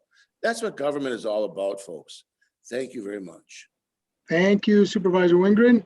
Next speaker is Supervisor Lenz, followed by Supervisor Newhoff. Please go ahead, Supervisor Lenz. Thank you, Mr. Chairman. Just one quick question, and I apologize if I'm overlooking it. The duration of this contract, is there an expiration date on this? And the reason I ask is in case this flattened curve takes a little longer, is this contract going to be good for a potential late resurgence of this? Please go ahead, Director Gearin. Thank you. There is no specified end date for this contract right now. It can be canceled by either party. And if conditions warrant or the hotel wants that space back, they can inform us that they would like to end the agreement. This is a situation where the more likely that we are to need the space, the less likely they are to probably have people in the space. So, there may be a point in time where continuing the contract is no longer advantageous for them because they need the space to put guests in, and at which point in time we're probably not likely to need it either. Thank you again, Director. Thank you, Director Gearin, and thank you, Supervisor Lenz. Next speaker is Supervisor Newhoff. Thank you very much. I just wanted to piggyback on something that Supervisor Lenz had mentioned about hotels in proximity. And I took a peek also at the rates, the going public rates. And the offer from the Doubletree in Neenah is at or below all of the public rates for, going rate for hotels in the area. And then Another thing I wanted to say, I live 1 mile from the Doubletree here in downtown Neenah, and I would certainly rather have somebody quarantined there than at my grocery store, out and about. So that's all. Thank you, Supervisor Newhoff. Supervisor Warnke, would you like to speak? Please go ahead. Well, first of all, I don't think that you should have allowed that lady to speak at this time. If she had something to say, she should have said it at public comments. That's Thank all you I- for the comment. Thank you. Is there anyone else who wishes to speak? Supervisor Fari, I believe, wants to speak.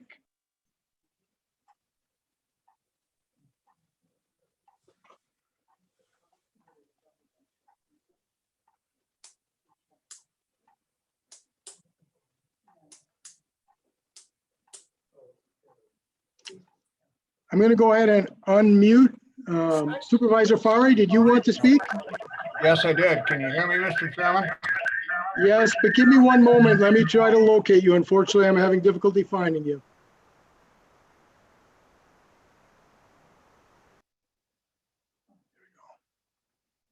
Okay, please go ahead, Supervisor Fari. Okay, thank you. Can you hear me? Yes, we can hear you well. Thank you.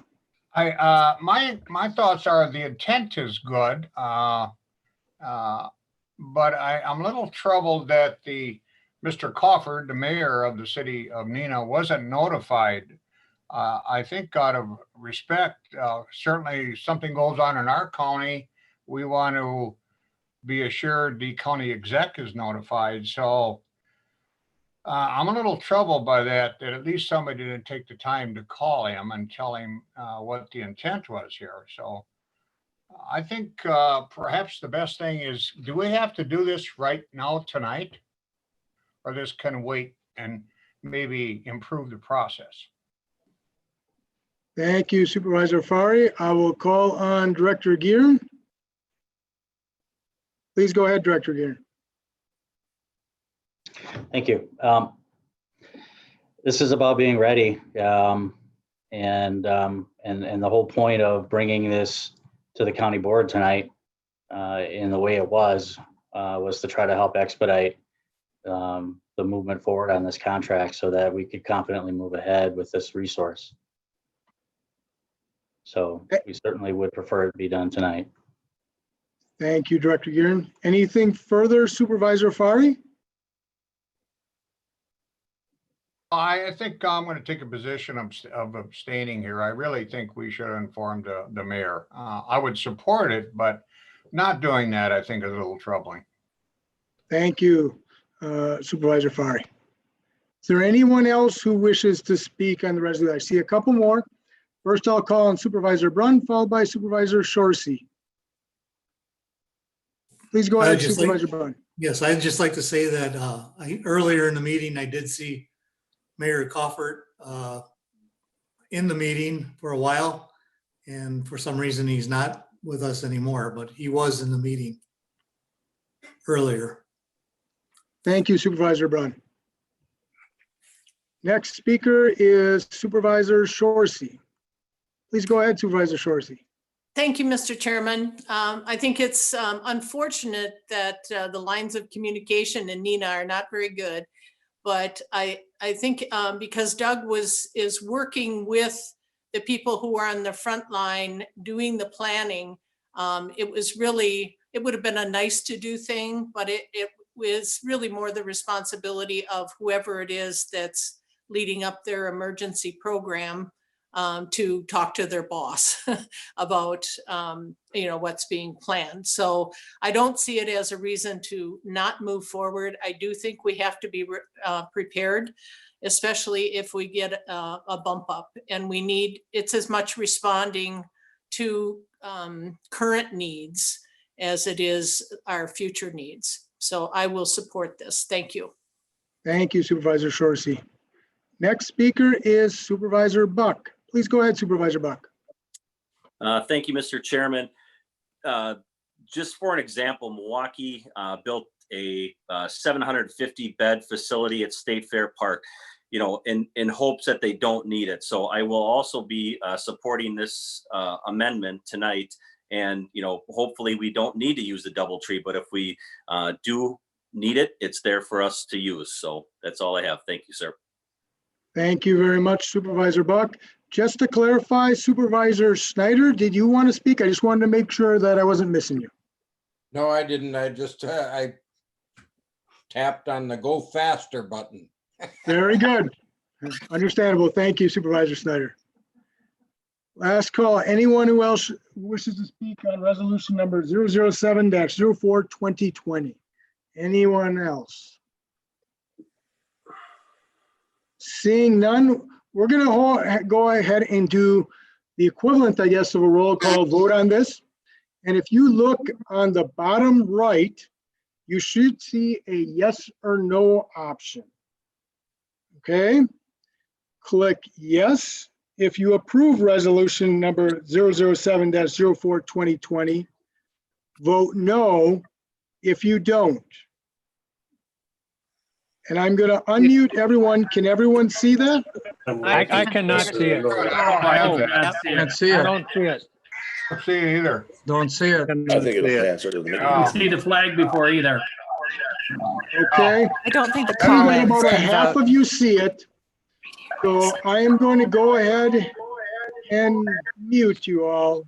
Unfortunately, half the board is doing okay. Under manage participants.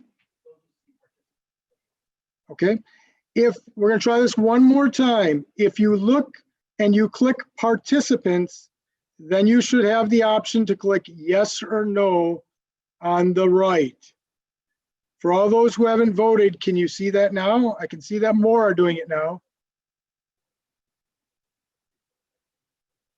I can see more are doing it, so we have almost all of the board. I'm going to give a little more time.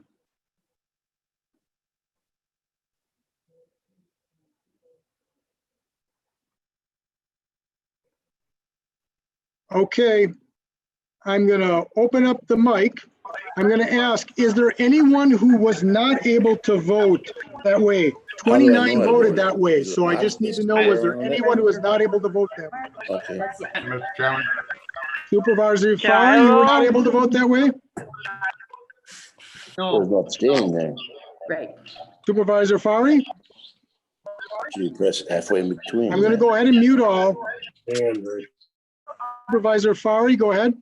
I vote abstain. Okay, so you vote abstain. Is there anyone else who is unable to vote? I'm opening up the mic. I can't. Yes, I need to vote, Shiloh. Okay, what was your vote, Supervisor Locke? I'll vote for it. Okay, then Supervisor Warnke, you were unable to vote? Why doesn't he let Spellman speak? She's on the needing to the council as well, isn't she? What was your vote, Supervisor Warnke? Yes. Yes, okay. Is there anyone else who was unable to vote? I don't believe I voted. Tom Ellis. Tom Ellis, what was your vote, Supervisor Ellis? My vote my vote is yes. Okay. Is there? Tom Egan is yes. Tom Egan is yes. Is there anyone else? That is just about everyone. Was there anyone else who was unable to vote? Didn't it took it off. We gotta just wait until. I just wanted to see some. Hearing none, that motion passed 32-1 and 1 abstention. All right, and that required a majority of those present to pass. So moving on down then to the final resolution. That's resolution number 008-04-2020. Authorize Winnebago County to enter into an employment services lease agreement with the Oshkosh Area School District to provide health care services. For that, once again, I will call on Supervisor Norton.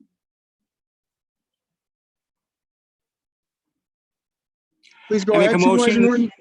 Make a motion to move resolution 008-04-2020. And is there a second? Second. Right, there's a motion and a second. I'm going to mute everyone again. Is there any discussion? in regards to resolution number 008-04-2020. You can raise your hand.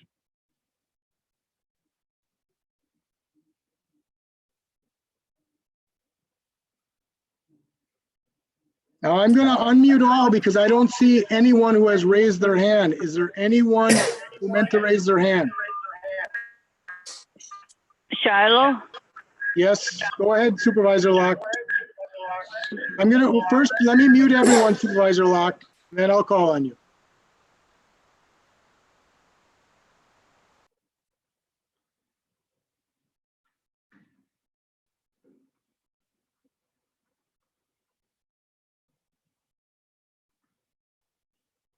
Please go ahead, Supervisor Locke. I only have up to resolution 6. I don't have the other resolutions.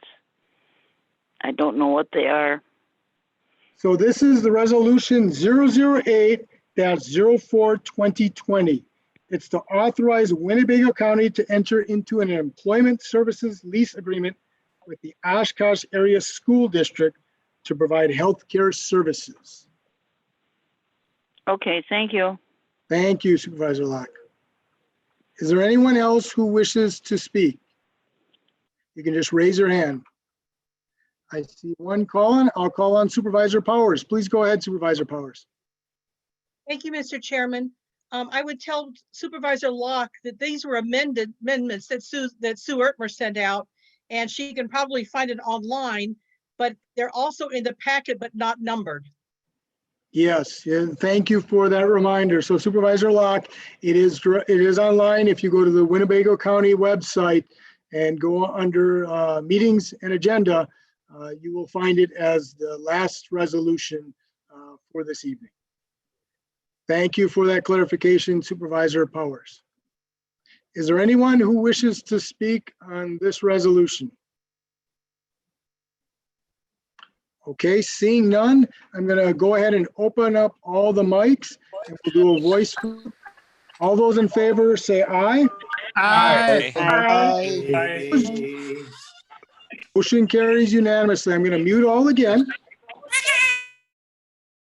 Very good. So that completes all of our business for this evening. So the last item on the agenda would be a motion to adjourn. And a reminder, we would adjourn to Tuesday, May 19th. For that motion, I'll call on Supervisor Albrecht. I move that we adjourn till May 19th. Is there a second?